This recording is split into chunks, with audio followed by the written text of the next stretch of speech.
dugu kɔnɔna sigida dɔ la bɛɛ b'i ci la nga baara o baara kɔfɛ laɲini dɔ bɛ yen laɲini min bɛ kɔlɔsili walima bololabila ko fɔ Fatou filɛ nin ye a bɛ baara kɛ BTP de la a ye baara kura dɔ boloda k'a sɔrɔ a ma ko fɔ EDM mɔgɔw ye o nana ni mun ye kuran fili dɔ tigɛra sigida kelen bɛɛ bilala dibi la Fatou ta ye bololatigɛ dan ye wa a damaja mɔgɔ si la nin ye Mamadu ye taxi bolila don k'a to mobili bolila a ye kuran poto dɔ gosi k'a kari a ma boli wa a ye EDM SA ka centre d'appel wele a ka nin kɛwale ɲuman in b'a to ka sara wɛrɛ tɛna bɔ a la Mamadu ye fasoden ɲuman ye wa a jan bɛ bɛɛ ka lakana na nka bɛɛ tɛ nin hakilina ɲuman in sɔrɔ Isa filɛ nin ye a bi ka kɛ komi a bi baara dɔ la k'a sɔrɔ a bɛ ka kofere électrique fil de bɔ ka t'u feere kuranko la fɛn bɛ jate kan ka minɛ an kana kɛ Fatou ni Isa ɲɔgɔn ye an ka kɛ i komi Mamadu n'aw bɛ fɛ ka dingɛsen baaraw kɛ aw bɛ EDM SA ka servisiw wele walasa aw kana tiɲɛni don dugu jukɔrɔ filiw la fasodenw aw kana ɲina ka dantɛmɛ walew ko fɔ kuranko ta fan na aw bɛ weleli kɛ 36 077 la walima ni bɛ wari ci i bɛ wari ci nɔgɔya la ni bɛ wari ta i bɛ wari ta nɔgɔya la sama mɔnɛ bi maliyɛnw jɔrɔna ko n'u hamina ko dɔn o de la sama mɔnɛ ma fɛn fara a ka wari cili musakaw kan wa a ka nɔgɔn ni Mali wari ci siraw bɛɛ ye a ma da aw ma dɛ sama mɔnɛ bɛ dɔ fara aw de kunna wari kan ni wari bonisi ye awɔ ni wari bonisi ye kɔni aw ka sanni kɛ ni sama mɔnɛ application ye aw bɛ wari sɔrɔ aw ka compte bonisi la ka daminɛ crédit la abonnement télé fo ka taa se courant ni ji sarali ma aw bɛ bonisi sɔrɔ nin bɛɛ la n'a ka bonisi buguna dɔrɔn aw bɛ se k'a yɛlɛma aw ka sama mɔnɛ compte la ka sanni wɛrɛ kɛ n'a ye walima ka taa wari jɛ bɔ an ka lasigiden dɔ fɛ yen aw ye mɔnɛ bɔ aw yɛrɛ la a k'a si filɛ sisan ni sama mɔnɛ application téléchargeli ye Play Store walima App Store kan ka sɔrɔ k'aw tɔgɔ sɛbɛn ni sama mɔnɛ ye aw de kunna wari bɛ augmenter sama mɔnɛ i yɛrɛ ta awɔ bɛɛ lajɛlen ma aw minnu b'a fɛ ka voyager k'a sɔrɔ a ma degun sɔrɔ a ka voyage kɔnɔna na compagnie de transport Somatra u y'a kanu ka na ni kari kura caman ye kari minnu dilanna norme kɔnɔna na aw ka lafiya kama a suspension wo a climatisation a siège wo n'i ye kari jɔlen ye foyi tɛ jigin kɔnɔ i bɛ se ka don a kɔnɔna na cogo min na Somatra e ka kari Somatra ne ka kari Somatra anw ka kari o hukumu kɔnɔna na kari ninnu bɛ sira ta don ko don Bamako Segu San Moti Kucala ka taa se Sikaso ma Keɲeba Kita u ma ɲina Yoro di Sahel maaw kɔ ka taa se Kolokani Jijeni fo ka taa se Bɛnma ma Somatra fiɲɛ foroko Somatra ka wuli hɛrɛ la ka se hɛrɛ la ayiwa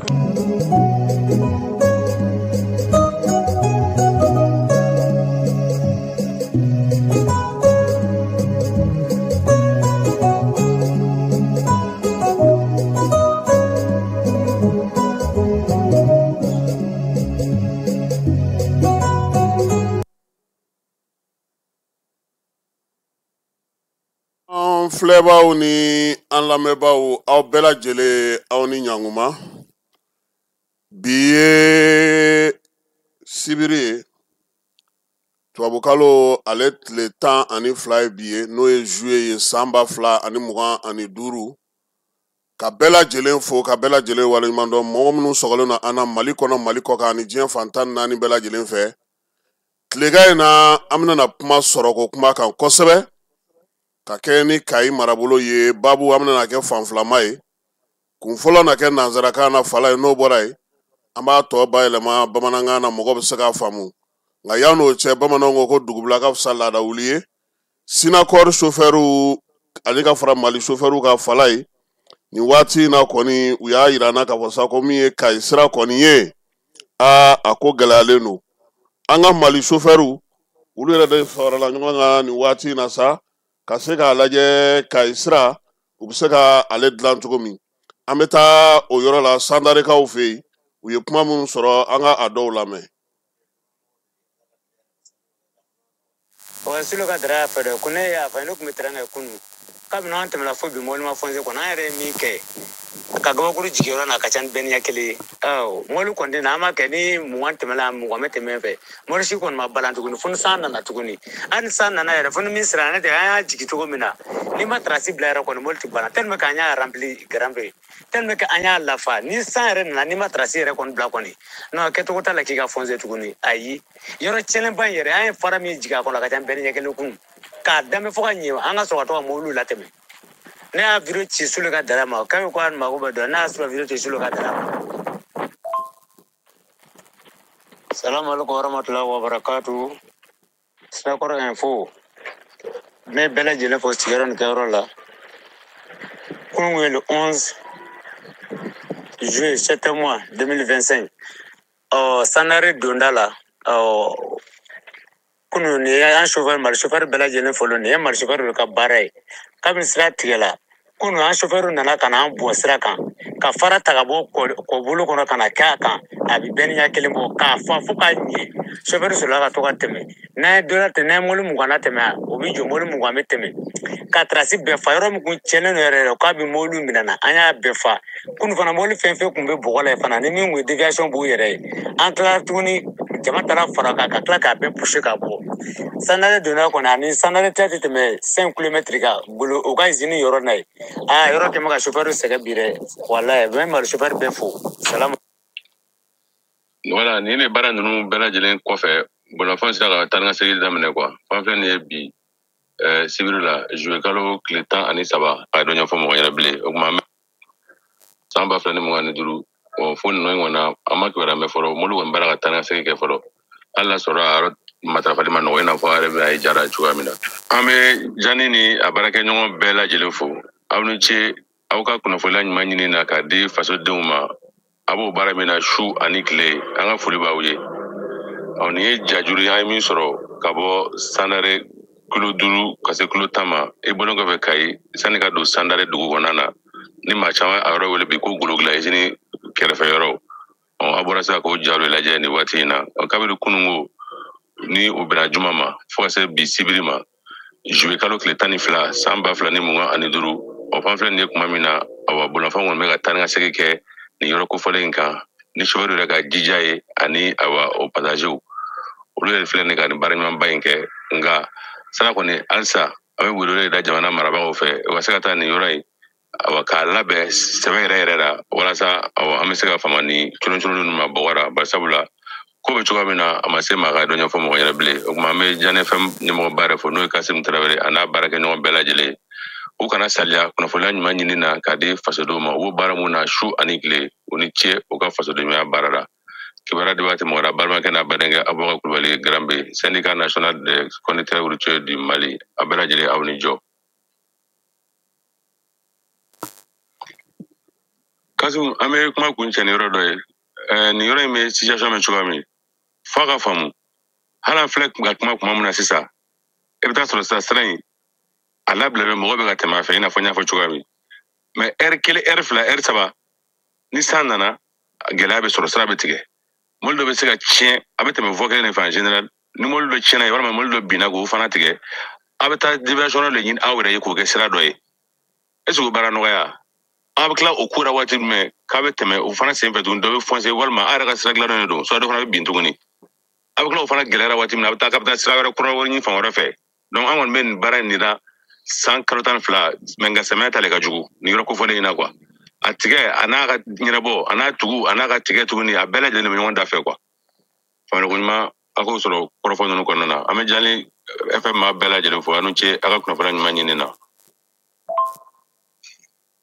Voilà, parce que n'i y'o yɔrɔ fɔ pourquoi i b'a fɔ sisan ko mɔbili bɛ ka taa ni ka segin kɛ dɔ bɛ se ka fɔ sisan ko i ka tigɛ nin don voilà yɔrɔ in bɛ ten cogo de la quoi voilà nin fɔra que nin voie laban in kɛ quoi voie laban in je crois que u b'a ban quoi merci Tarawele. Ayiwa Falaye nin ye Sinacor olu ka kumalasela n'o ye Garambe ye olu bɛ sira kan sira in an da bɛna don a kuma na sabula a baabu a kuma ka ca kosɛbɛ ni waati na transporteur u yɛrɛ y'a f'i ɲɛna y'a mɛn wa y'a ja ye fana u ye dingɛ min gere ani baara min bɛ senna u bolo bi yaasa min ye u ka minɛnw bɛ se ka na cogo min u yɛrɛ wulikajɔ minnu kɛ o de bɛɛ lajɛlen filɛ nin ye conseil national du patronat an bɛ taa ale kɔnɔna na conseil national du patronat o ye kɛnyɛrɛye tigilamaw ka soba ye ni ale ye CNPM ye lajɛ kɛra ye kunna sininko min ye Famara Berté ale tun bɛ an tɔgɔ la a ye min sɔrɔ an ka jɛ ka an ɲɛda o kan. Farafinna tilebiyanfan waribonba BCEAO bɛ se ka dɛmɛ don cogo di bankiw kɛnyɛrɛye tigilamɔgɔw cakɛdabaw jagokɛlaw o n'a ɲɔngow ma cogo di juru sera kɛrɛnkɛrɛnnen mun sigilen don BCEAO fɛ ko dispositif de financement des PMI o hakilina in de taara ɲɛfɔ kɛnyɛrɛye tigilamɔgɔw ye yaasa u bɛ se ka juru sɔrɔ cogo di BCEAO fɛ hakilina in bila sen kan kɛnyɛrɛye tigilamɔgɔw ka jɛkulu b'an ka jamana kɔnɔ Conseil national de patronat du Mali CNPM maaw fɛ daraka dun kɛnɛ dɔ sen fɛ. Ni hakilina in sigira sen kan an ye kalo tile 11 tɛmɛlen ani BCEAO ye ɲɔgɔn ye nin yɔrɔ kelen in na an n'u bɛ to ka ɲɔgɔn ye kalo wɔɔrɔ k'a lajɛ jamana situation bɛ cogo min na économie taasira kan donc o de sen fɛ entreprise ka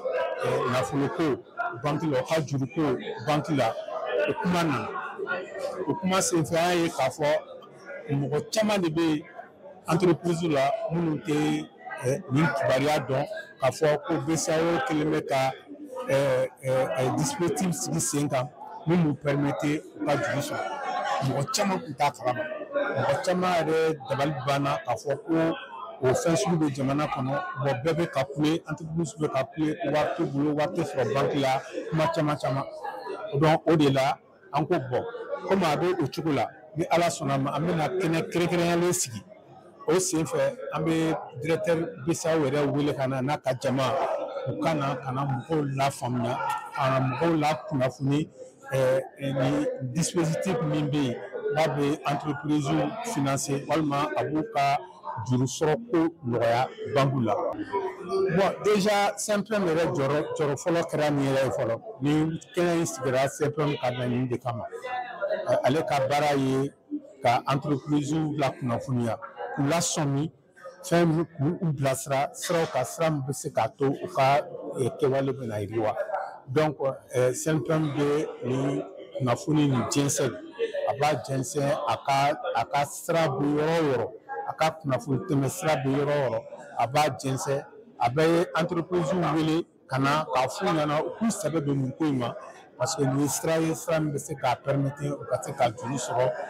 nɔgɔya la banque kɔnɔna la ala ni BCEAO sababu. Formation, sensibilisation pour que tous les acteurs aient une entière connaissance de ces dispositifs et puissent en profiter au maximum.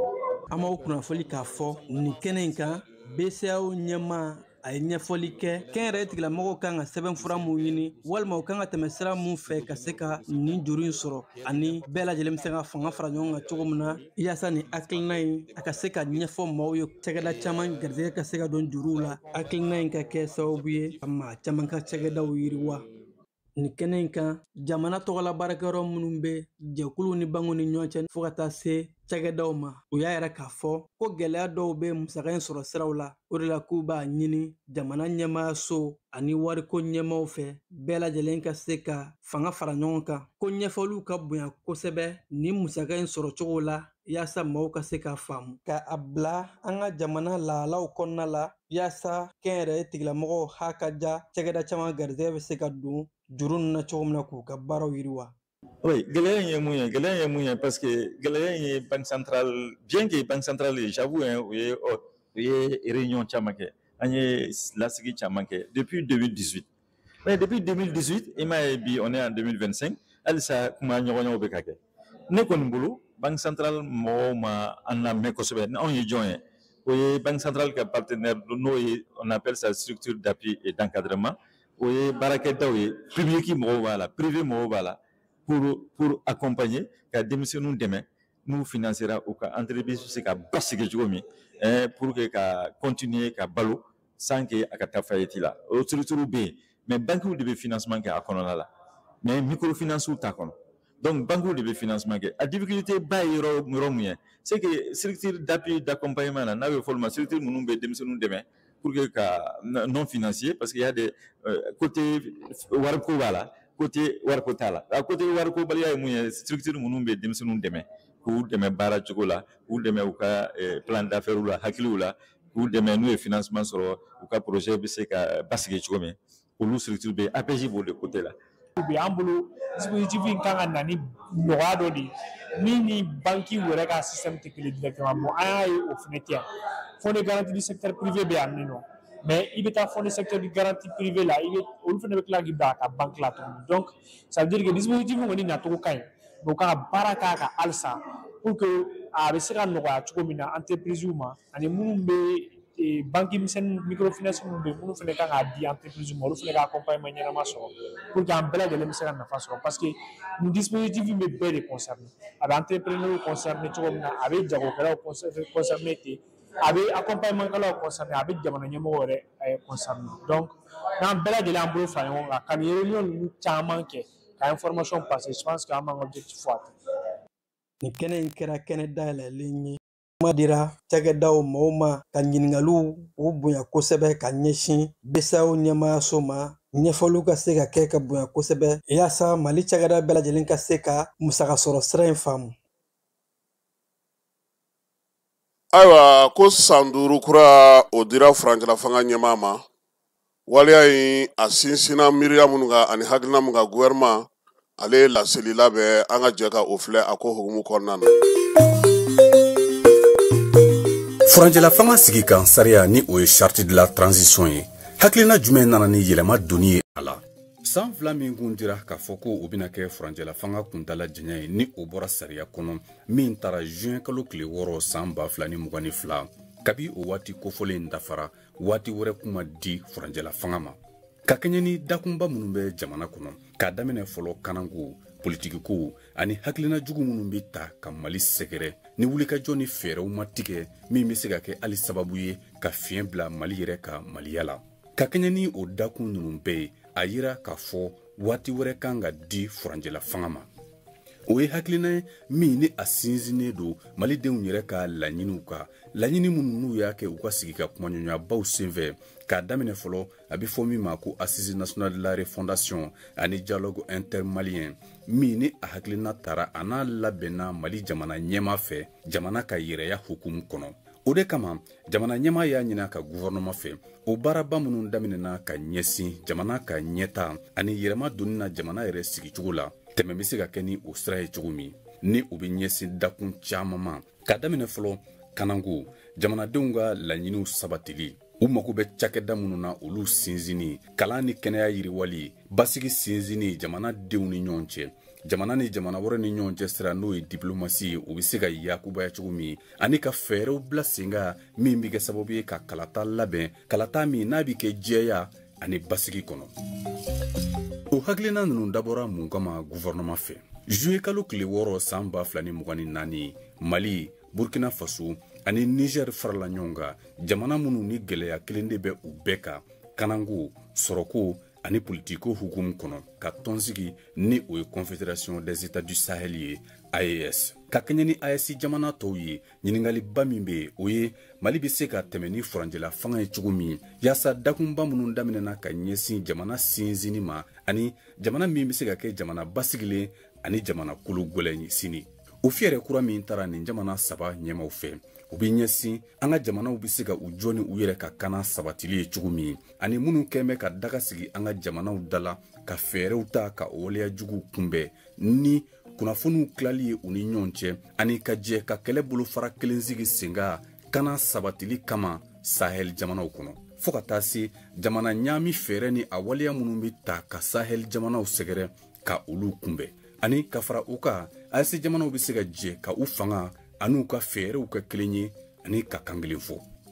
an bɛ don min na ko bi mali fa bɛɛ bɛ mali taya la o ye jaabi ɲuman ye min sɔrɔla ala ni jamana ɲɛmaw ka wuli ka jɔ sababu la ka ɲɛsin jatigɛwale kɛlɛli ani maa minnu hakili bɛ keleku ka taa jatigɛwale la olu bɛ se ka kunbɛn cogo min ka ɲɛsin jamana ka kelenya sabatili ma o baara ni o hakilina minnu taara hali bi ni olu bɛ senna a yira k'a fɔ hali bi tɛmɛ kan ka kɛ ni o ye ka ɲɛsin Mali ka basigi sabatili ma. O de kama Malikura sinzini fɛɛrɛ minnu tigɛra, baara minnu kɛra a hukumu kɔnɔna na ani baara minnu bɛ senna, o bɛɛ la a yira k'a fɔ tɛmɛ kan ka kɛ ni o ye hali bi ka ɲɛsin jamana ka basigi sabatili ma ani kɛrɛnkɛrɛnnena danaya bɛ se ka segin ka na ka sinzin jamanadenw ni a marabaw ni ɲɔgɔn cɛ.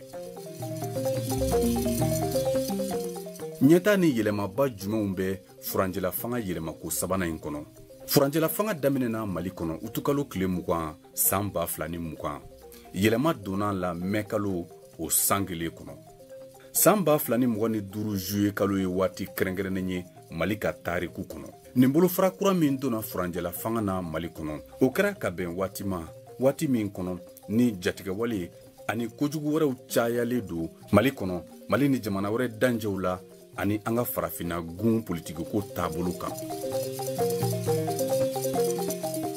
ɲɛta ani yɛlɛmaba jumɛn donna furanjɛla fanga sigi kan sariya in kɔnɔ ni o ye charte de la transition ye? o dɔ ye fɔlɔ furanjɛla fanga sigi kan sariya in ni o ye charte ye, a tɛnkunnen don Mali sigi kan sariya gafeba la ni o ye constitution ye min taara juillet kalo tile 22 san 2023 tɛmɛnen kɔnɔ. a bɛ hakilijigin kɛ k'a fɔ kana sabatibaliya yakubayalen don Mali kɔnɔ. jamana ɲɛmaw ka wulikajɔ an'u ye fɛɛrɛ minnu bila sen kan ni o dɔ ye kɛlɛkɛminɛnw sani ka bila jamana kana tigilamaw ka bolo kan yaasa baara min kalifalen don la ni o ye jamana lakanani ye u bɛ se ka o baara in kɛ kɛcogo ɲuman na jamana fa bɛɛ lajɛlen fɛ. a bɛ hakilijigin kɛ kun k'a fɔ laɲini minnu kɛra malidenw yɛrɛ fɛ u ka sigi ka kuma ɲɔɲɔbaw senfɛ ni o dɔ ye assise nationale de la refondation ye, ani a bɛ hakilijigin ni wele kɛ kun ka ɲɛsin jamanadenw ma. jamanadenw bɛ se ka u ka laɲiniw jɔ furanjɛla fanga waati kɔnɔ yaasa a ɲɛmaw ye fɛɛrɛ minnu ta ka ɲɛsin jamana ka basigi ani kana sabatili ma, u bɛ se ka o baara in kɛ kɛcogo ɲuman na k'a sɔrɔ fɛn wɛrɛ mana o hakilina ninnu ɲɛkɔrɔmatigɛ. yɛlɛma ni ɲɛtaba wɛrɛ min donna a kɔnɔ, o dɔ ye AES sigili ye a n'a kungilennaw tali ye bala, ani k'a daminɛ jamana ɲɛma gouvernement maa tɔw, conseil national de transition maaw, olu bɛ se ka u kanbɔ jamana ɲɛma kalata ni kalata wɛrɛw la Mali kɔnɔ. a bɛ mun fɔ kalatakow labɛnni ko kan? furanjɛla fanga sigi kan sariya ni o ye charte ye, a kɛlen don ka dayɛlɛ furanjɛla fanga kuntala janyani ko la, ani a kɛlen don fana k'a fɔ waati min dilen don furanjɛla fanga kuntala janya ma ko furanjɛla fanga kuntala janya bɛ se ka surunya waati bɛɛ ni kalataw labɛnni ko fɛɛrɛw bɛɛ bilara sen kan waati o waati Mali kɔnɔ. ɲɛtaba wɛrɛ min b'a kɔnɔ o dɔ ye gɛlɛya min tun bɛ furanjɛla fanga kɔnɔ cakɛda maaw kɛli ye ka u kanbɔ kalataw senfɛ. o ye waleya min bɔra kɔnɔ min b'a jira k'a fɔ olu bɛ se ka u kanbɔ ɲɛmaaya ɲiniw na kalata senfɛ. ka kɛɲɛ ni nin ɲɛta ninnu bɛɛ ye, o b'a jira k'a fɔ kalata bɛ se ka kɛ waati bɛɛ, waati min kun fɔra furanjɛla fanga kuntala janya na yanni o banni yɛrɛ cɛ.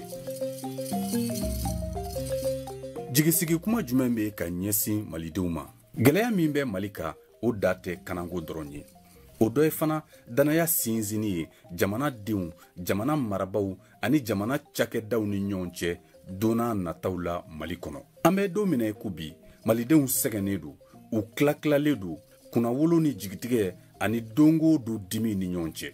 o de kama bi Mali gouvernement jamana ɲɛma ka hakilina jɛlenw ani siniɲɛsigi hakilina ɲumanw tali kɔnɔ. o de kama u wulilen don ka u jɔ danaya sabatili, siniɲɛsigi ɲuman fɛɛrɛw ani jigisigi kɔnɔ malidenw ye. ni o jigisigiw ye kɛnɛyasow kɛli ka baara kɛ ni kɛnɛya baara kɛ minɛnw ye, kalansow kɛli ka kalan kɛ ni kalankɛminɛnw dafali ye kalansow kɔnɔ, jamanadenw kɛli ka u tɛgɛ di ɲɔgɔn ma kɛrɛnkɛrɛnnena a denmisɛnw, sigi ka kumaɲɔgɔnya sabatili jamanadenw bɛɛ ni ɲɔgɔn cɛ min ni a ma ɲinɛ jamanaden kelen kɔ. o de ye hakilinaw ye minnu taara jɛya ani bɛɛ ka hakilina kɔnɔ ka ɲɛsin jamana ka ɲɛta sabatili ma.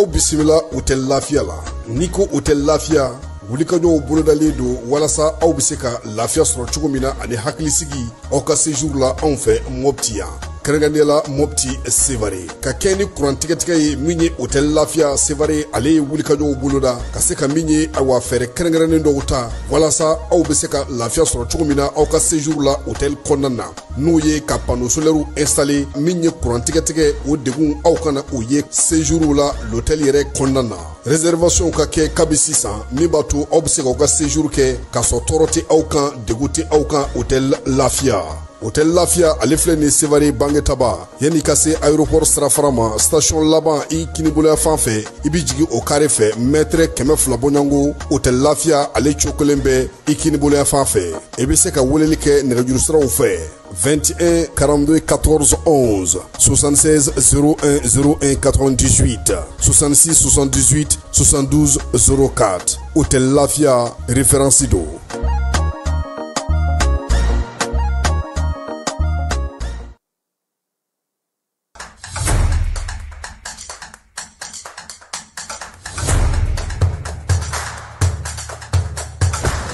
Bismillah an ka jamukan kɛnɛ kan données personnelles on en parle ni ye kunnafoni teliman min bɔra APDP mɔgɔw yɔrɔ ko k'a da cakɛdaw kulo kan jamana cakɛdaw baarayɔrɔ privéw i n'a fɔ banquiw microfinancew hôpitaux laboratoire de santé agence de communication presse écrite presse audiovisuelle miniw boulangeries supermarchés hôtels bars restaurants écoles publiques écoles privées avocats notaires huissiers pharmacies sociétés de vente de véhicules jamana cakɛda fɛn fɛn bɛ baara kɛ ni adamaden tɔgɔ la kunnafoni ye Mali kɔnɔ ko courrier bɛna se aw ma k'aw invité aw kana aw ka traitement déclaré au niveau de l'APDP ni courrier sera aw ma aw bɛ se ka wuli ka se APDP la aw ka traitement ɲɔgɔn fɛ aw b'a cartographier k'a dɔn aw kan ka formulaire jumɛn rempli o formulaire remplilen kɔfɛ aw kan ka musaka joli sara o bɛɛ lajɛlen bɛ d'aw tulo kan APDP la walasa aw ka kunnafoniya sɔrɔ ni courrier ninnu na aw bɛ se ka nɛgɛjuru ci 20 23 86 15 ou bien ka wuli ka se APDP la ɲɛfɔli ka k'aw ye k'aw bilasira.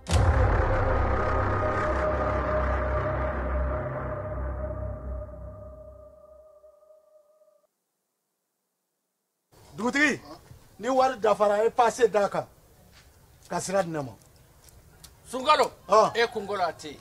dugu wari ko o diba fo dugu an dugu dun warata de o koni kuma t'a la sa e ka sama mɔnɛ to ye i yɛrɛ ta sita sidi ka numéro filɛ nin wari ci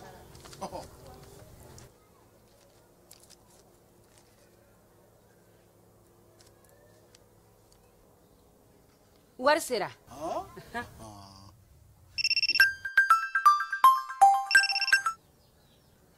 Allo i ye wari sɔrɔ o ɲɛna tiɲɛ yɛrɛ la ko ni sama bɛ maa min ɲɛ ko n komi t'i gosi ngonga sama mɔnɛ i yɛrɛ ta a sɔngɔ ka nɔgɔn ni Mali wari ci sira bɛɛ ye dépôt ye fu ye wari bɛ ci fu ni application ye wa bɔ sara ye musaka fitinin ye sama mɔnɛ ji ni courant bɛ sara n'a ye crédit bɛ ta n'a ye sanni feere bɛ kɛ n'a ye sama mɔnɛ nin y'anw maliyɛnw ta ye a y'a si filɛ ka nkalon bɔnda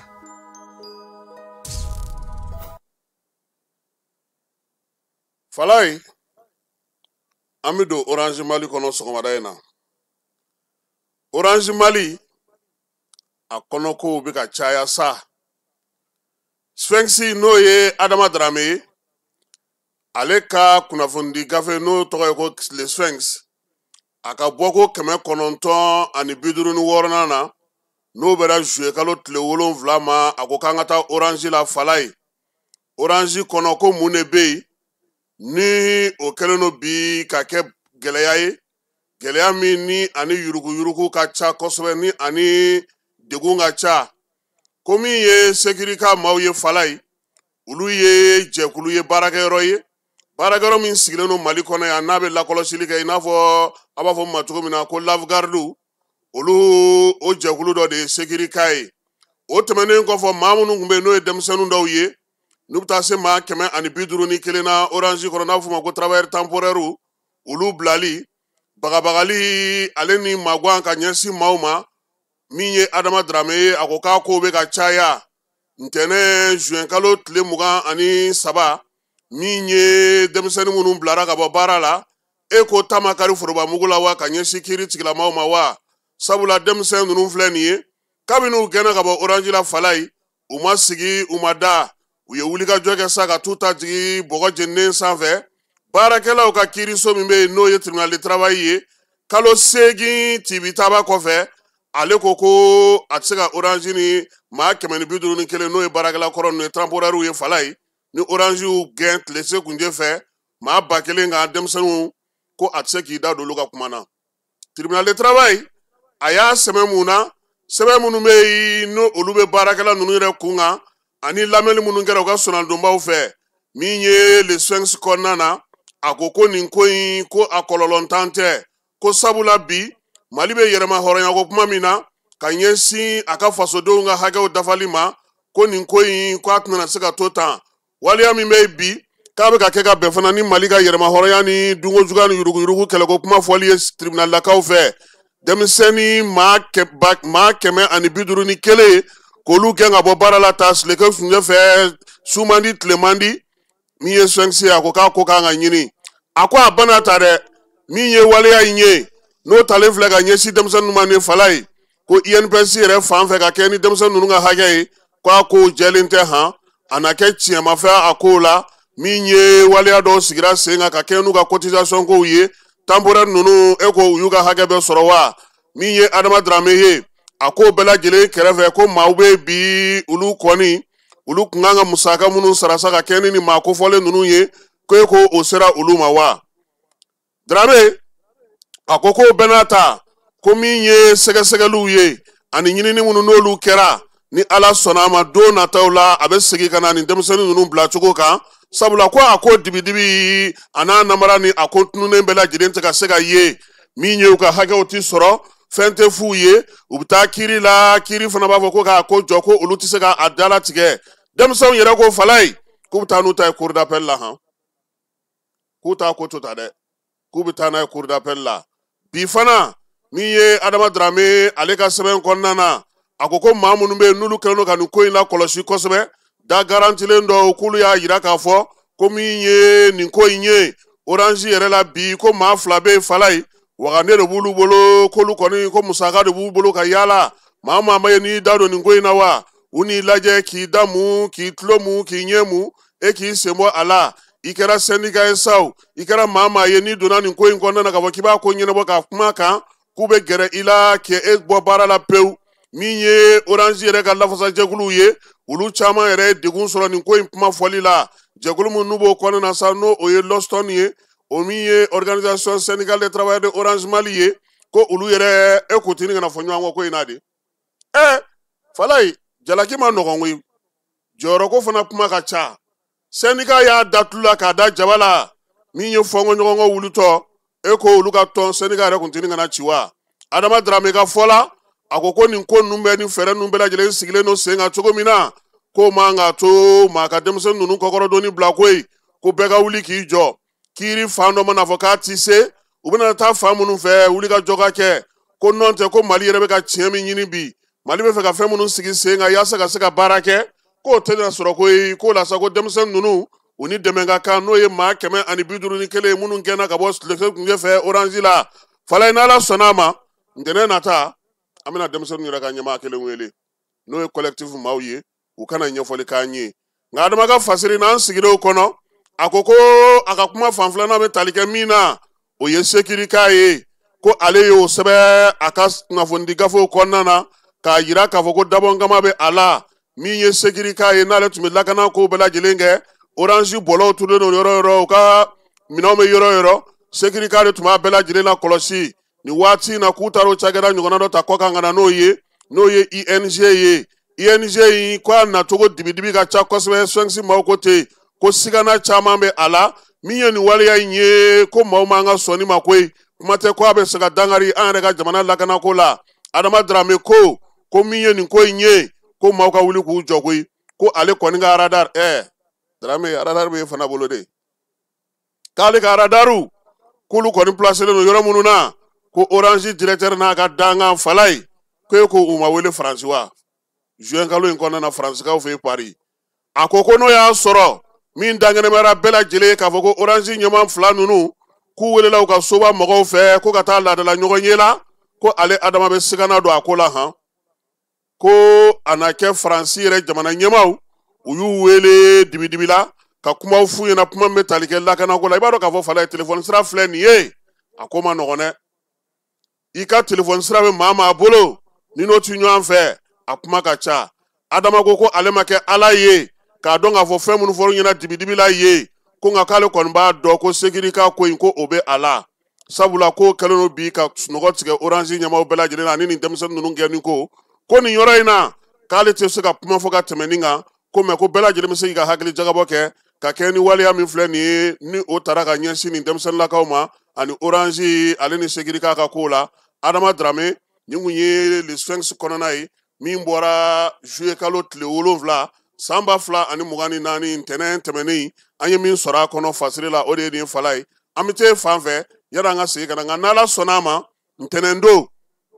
collectif min sigilen don denmisɛnnin maa 150 n'o olu ka gɛnni ko ka fala ye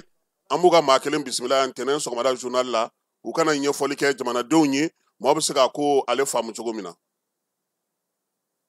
Ni bɛ wari ci i bɛ wari ci nɔgɔya la ni bɛ wari ta i bɛ wari ta nɔgɔya la. Sama mɔnɛ bi maliyɛnw jɔrɔna ko n'u hamina ko dɔn o de la sama mɔnɛ ma fɛn fara a ka wari cili musakaw kan wa a ka nɔgɔn ni Mali wari ci siraw bɛɛ ye a ma da aw ma dɛ sama mɔnɛ bi dɔ fara aw de kunna wari kan ni wari bonisi ye awɔ ni wari bonisi ye kɔni aw ka sanni kɛ ni sama mɔnɛ application ye aw bɛ wari sɔrɔ aw ka compte bonisi la k'a daminɛ crédit la abonnement télé fo ka taa se courant ni ji sarali ma aw bɛ bonisi sɔrɔ nin bɛɛ la n'a ka bonisi buguna dɔrɔn aw bɛ se k'a yɛlɛma aw ka sama mɔnɛ compte la ka sanni wɛrɛ kɛ n'a ye walima ka taa wari jɛ bɔ an ka lasigiden dɔ fɛ yen aw ye mɔnɛ bɔ aw yɛrɛ la a k'a si filɛ sisan ni sama mɔnɛ application téléchargeli ye Play Store walima App Store kan ka sɔrɔ k'aw tɔgɔ sɛbɛn ni sama mɔnɛ ye aw de kunna wari bɛ augmenter. Sama mɔnɛ i yɛrɛ ta awɔ i yɛrɛ ta ni i yɛrɛ ta ye. fala ye an bɛ taa Côte d'Ivoire Maître Mamadou Ismaël Konate a ko nin ye a ka communiqué sabanan ye ka kɛ ni Mamadou Awa Gassama ale ka ko ye a ko min ye Mamadou Awa Gassama ye ko yaasa basigi ni lafiya ka se ka na ani ka Côte d'Ivoire calatigɛ jɛkulu n'o ye institution ye k'olu bonya k'a ye bataki ci kɛrɛnkɛrɛnnenya la bataki min ni gunola bataki don k'a y'a ci Côte d'Ivoire jamanakuntigi ma a ko min ye bataki in ye ko a cira Côte d'Ivoire jamanakuntigi ma a n'a cicogo bɛɛ lajɛlen na i n'a fɔ jamanakuntigi bɛ se ka bataki kɛrɛnkɛrɛnnenw sɔrɔ cogo min gunola bataki sɔrɔ cogo min ko a taara o taga sira de fɛ ko min ye waleya in ye ko k'a fɔ ko bɛɛ lajɛlen ɲɛna sɛbɛn mun bɛ yen ni Mamadou Awa Gassama y'o kɛ ka se ka kuma ka ɲɛsin Côte d'Ivoire jamana ɲɛmaa ma n'o ye bataki ye ko o ni min bɛ yen o bɛ bɔlɔlɔ sanfɛ munumunu salo la bi ni maa caman y'o bila fala ye k'olu ti kelen ye k'a b'a ɲini bɛɛ lajɛlen fɛ i k'i hakili to o la sabula yɛrɛ o tɛ maa bolo maaw bɛ ka min yira ko o tɛ Gassama ye min sɛbɛn ye Maître Mamadou Ismaël Konate ko sa ko olu minnu yɛrɛ bɛ n'olu bɛ sɔnnadonni kɔnɔna na k'olu bɛ ka wuli ka jɔ kɛ yaasa sɛbɛ ani tiɲɛ o bɛ se ka ɲini cogo min na ko in na yaasa min ye nin ko in a bɛ se ka sɔrɔ cogo min na fɛɛrɛ o fɛɛrɛ bɛ yen n'o bɛ na n'o ye sariya ko ta nasira fɛ ale ni to sariyaw ta nasira fɛ ka kɛ ni Mamadou Awa Gassama ka hakɛw ye ko ale na wuli ka jɔ kɛ ko ka o ɲini wa fana ko min ye kunnafoni min bɛ bɔlɔlɔ sanfɛ n'o ye lɛtiri ye ko Gassama ta don ko lɛtiri jatigi ta n'o dɛ fala ye ko olu ye gɛrɛgɛrɛ min ci ko ni nin tɛ kelen ye an b'a fɔ sa k'a fɔ ko min ye Mamadou Awa Gassama ye juillet kalo tile 2 Côte d'Ivoire kaw y'a minɛ fɛn caman fɔra ko in na fala ye nka maliyɛn minnu bɛ Côte d'Ivoire u ka ɲɛma n'o ye Aïdara ye a ko an ka hakili kɛ kelen ye bi Mamadou Awa Gassama yɛrɛ ale yɛrɛ ye wasa don Maître Mamadou Ismaël Konate la n'o ye Vieux Konate o de kɔni bɛ ka ɲɛfɔli kɛ fɛn o fɛn mana kɛ sɔgɔmada in na yɛrɛ y'a ye k'a fɔ bɛɛ bolila ka lɛtiri in ye bɔlɔlɔ siraw fɛ nka Maître k'o tɛ min taara di Alassane ma dɛ k'olu tɛ kelen ye donc an bɛ taa fan fɛ yanni an ka segin ka na n'an ka baabu to an ka maa welelen a sera kɛnɛ kɔnɔ.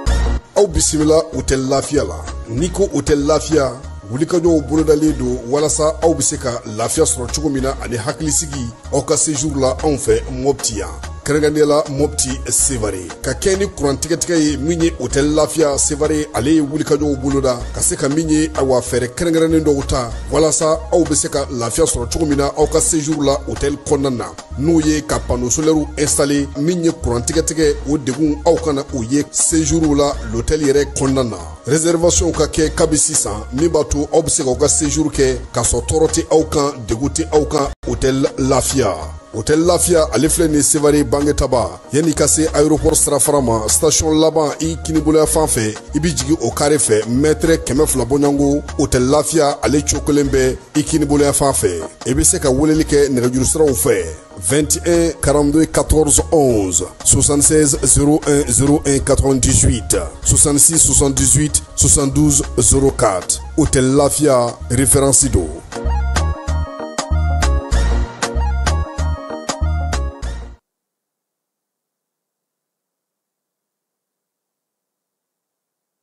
C'est depuis hier, aujourd'hui nous recevons l'économiste Modibo Mao Makalou pour parler de la situation de la région de Kaï suite à l'attaque du 1er juillet dernier. Une attaque qui a été simultanée et coordonnée dans 7 localités à travers le pays. Mais aujourd'hui, vu la position géographique même de la région de Kaï,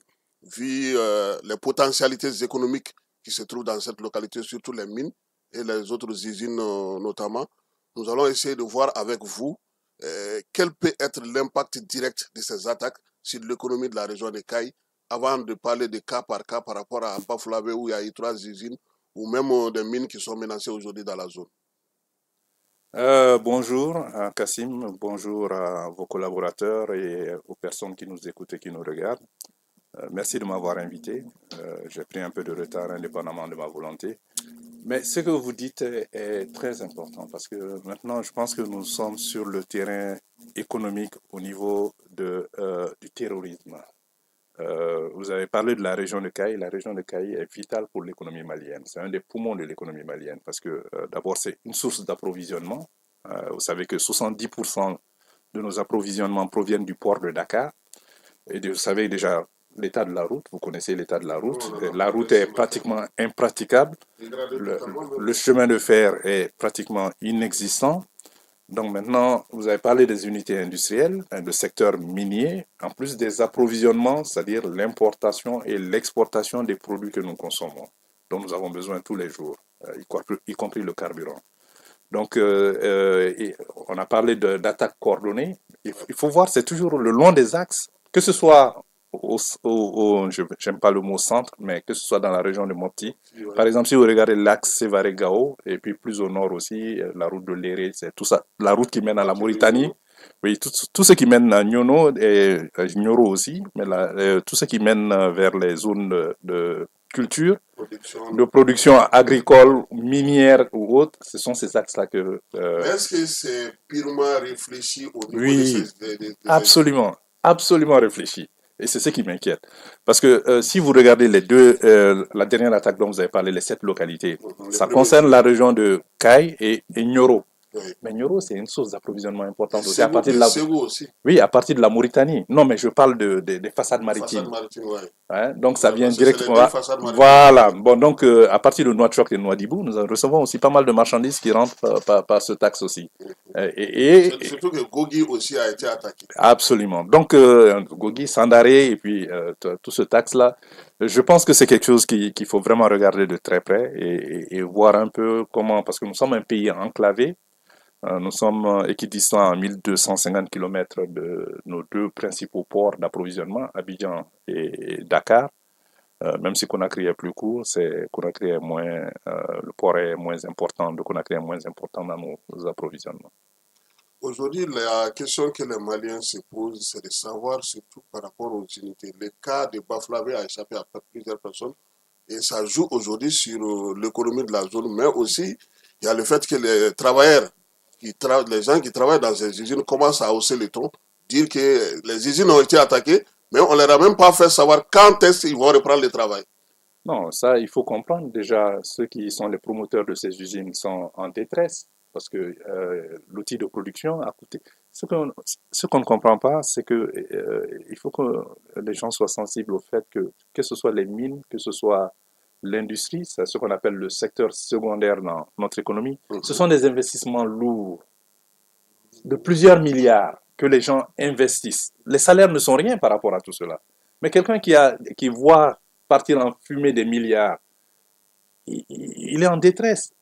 Son outil de production n'est pas là et c'est cet outil de production qui permet de justifier les salaires. Parce que quand il y a la production et qu'on écoule la production, c'est à partir de ce chiffre d'affaires généré qu'on peut payer les charges fixes. Mais quand l'outil de production même est détruit, mais écoutez, il n'y a plus rien. Maintenant, c'est à l'État, en tant que puissance publique, de voir ce qu'il peut faire pour soutenir ces personnes, ces promoteurs industriels et miniers, parce qu'on a oublié de le dire aussi, il y a des équipements miniers, des équipements lourds, des véhicules qui coûtent des centaines de millions qui ont été brûlés inutilement. Donc, tout cela, il faut le voir sous l'angle du banditisme et du terrorisme économique. Par rapport à la route des Cailles, est-ce que on peut dire que les 70% de l'exportation malienne, c'est uniquement par cette voie? Et aujourd'hui, est-ce que ça n'a pas joué aussi sur l'économie des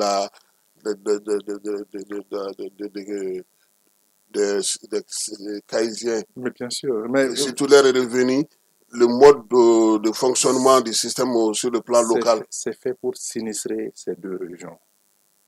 C'est-à-dire, quand vous coupez les routes d'approvisionnement, vous détruisez l'outil de production, mais il n'y aura pas de travail. Quand il n'y a pas de travail, il n'y a pas de revenus. Mais de quoi les gens vont vivre?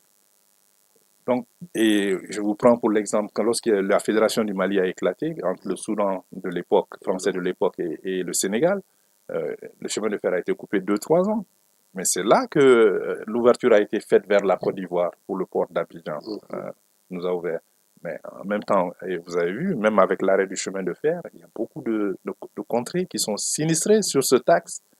Parce que la route, c'est la vie économique. Parce que tant qu'il y a la route, c'est le désenclavement et ça permet de produire et de générer des revenus pour les personnes qui se situent le long de ces routes. Et vous allez voir que chaque fois que le tracé de route change, l'économie change en fonction des villes et des contrées changent en fonction des tracés des routes, que ce soit fluvial, ferroviaire ou par terrestre. Mais est-ce que la riposte n'a pas découragé ces gens dans la mesure où elle a été rigoureuse et exemplaire? Absolument. Bon, je pense que c'était inattendu de leur part, mais ils ont fait un communiqué après pour dire qu'ils vont faire un blocus sur la région. Je ne pense pas qu'ils aient les moyens de cela, mais en sémant la terreur, c'est de faire peur aux investisseurs et aussi d'essayer quand même d'enrayer un peu la machine économique. Mais je pense que les autorités ont pris la pleine mesure et sont en train de gérer ça comme il le faut. Le port de Dakar représente aujourd'hui, en termes de rentabilité par rapport à l'économie malienne, est-ce que toute l'exportation malienne passe par ce port? En grande partie. Et le port de Dakar vit essentiellement des marchandises qui viennent au Mali ou qui partent à partir de Dakar. Et n'oubliez pas que les Sénégalais sont en train de faire un plus gros investissement encore, un port en eau profonde qui s'appelle le port de Dayan, qui est à 70 km de Dakar, si je ne me trompe pas. Et ce port, ils ont fait un investissement d'1 milliard d'euros. Ils sont en train de faire ça avec Dubai Port. Et c'est tous les voisins du Sénégal ont des façades maritimes, sauf nous. Bon, donc je pense qu'essentiellement... Ils misent sur l'économie, sur le Mali. Bien sûr. La fermeture de cette route, est-ce qu'il peut y avoir une alternance en dehors du port d'Abidjan? Oui, mais Abidjan, Tema, Lomé, Cotonou, mais déjà nos opérateurs sont très, très dynamiques, hein, et ils utilisent déjà ces voies. Et je pense que de plus en plus, nos opérateurs vont se détourner peut-être de Dakar vers ces autres axes. Aujourd'hui, est-ce qu'il n'y a pas une inquiétude qui plane dans la mesure où il y a plusieurs sociétés minières du pays qui évoluent dans la région, même si elles n'ont pas été touchées pour le moment? Oui, mais la terreur, c'est cela. Quand on dit terrorisme, ça vient du mot terreur. C'est un mot français. Hein. Ça vient de la Révolution française. La terreur a été créée sous la Révolution française. Et c'est de là que le terrorisme vient. Ça veut dire qu'il faut créer un acte psychologique qui joue plus que l'acte physique lui-même. Il faut jouer sur la psychologie des gens. Du choc, c'est créer la peur, la terreur dans l'esprit des gens. Donc mais je pense que ça n'a pas réussi pour le moment. Mais il faut que les activités reprennent normalement. C'est pour cela que j'encourage l'État malien à encourager à aider soutenir ces opérateurs qui ont été affectés pour que l'activité reprenne assez rapidement. Parce que c'est là qu'ils vont voir qu'ils ont totalement échoué dans leur dessein. Parce que c'est aussi créer des mécontents. Parce que surtout, vous avez vu, même en zone rurale, c'est ce qu'ils font. Ils empêchent les gens de cultiver et autres. Et puis, bon, après, on les rançonne. Et après, bon, on est obligé de signer des pactes ou de s'aligner. Voilà. Mais aujourd'hui, est-ce que, vu l'intensité, la manière dont l'armée malienne a répliqué, est-ce que ça ne va pas leur donner à réfléchir avant d'amener d'autres attaques? Non, ces gens-là, leur dessein, c'est le mal. C'est de détruire. C'est toujours plus facile de détruire. Vous pouvez avoir la plus grande armée du tout. On ne peut pas avoir 100% de sécurité. Ça n'existe nulle part. Ouais. Donc, je pense qu'on est dans une sorte de guérilla maintenant économique, c'est-à-dire de venir détruire et puis se déplacer, quoi. Donc, maintenant, la réponse, c'est la sécurité. Une sécurité qui va être élargie. Et la sécurité, c'est l'alerte. Donc, les populations, vous avez vu la réaction des populations. Et c'est cela qu'il faut. Parce que quand les populations coopèrent avec les forces de défense et de sécurité, ne font qu'un seul, et je pense que c'est un déterrant pour ceux qui veulent venir causer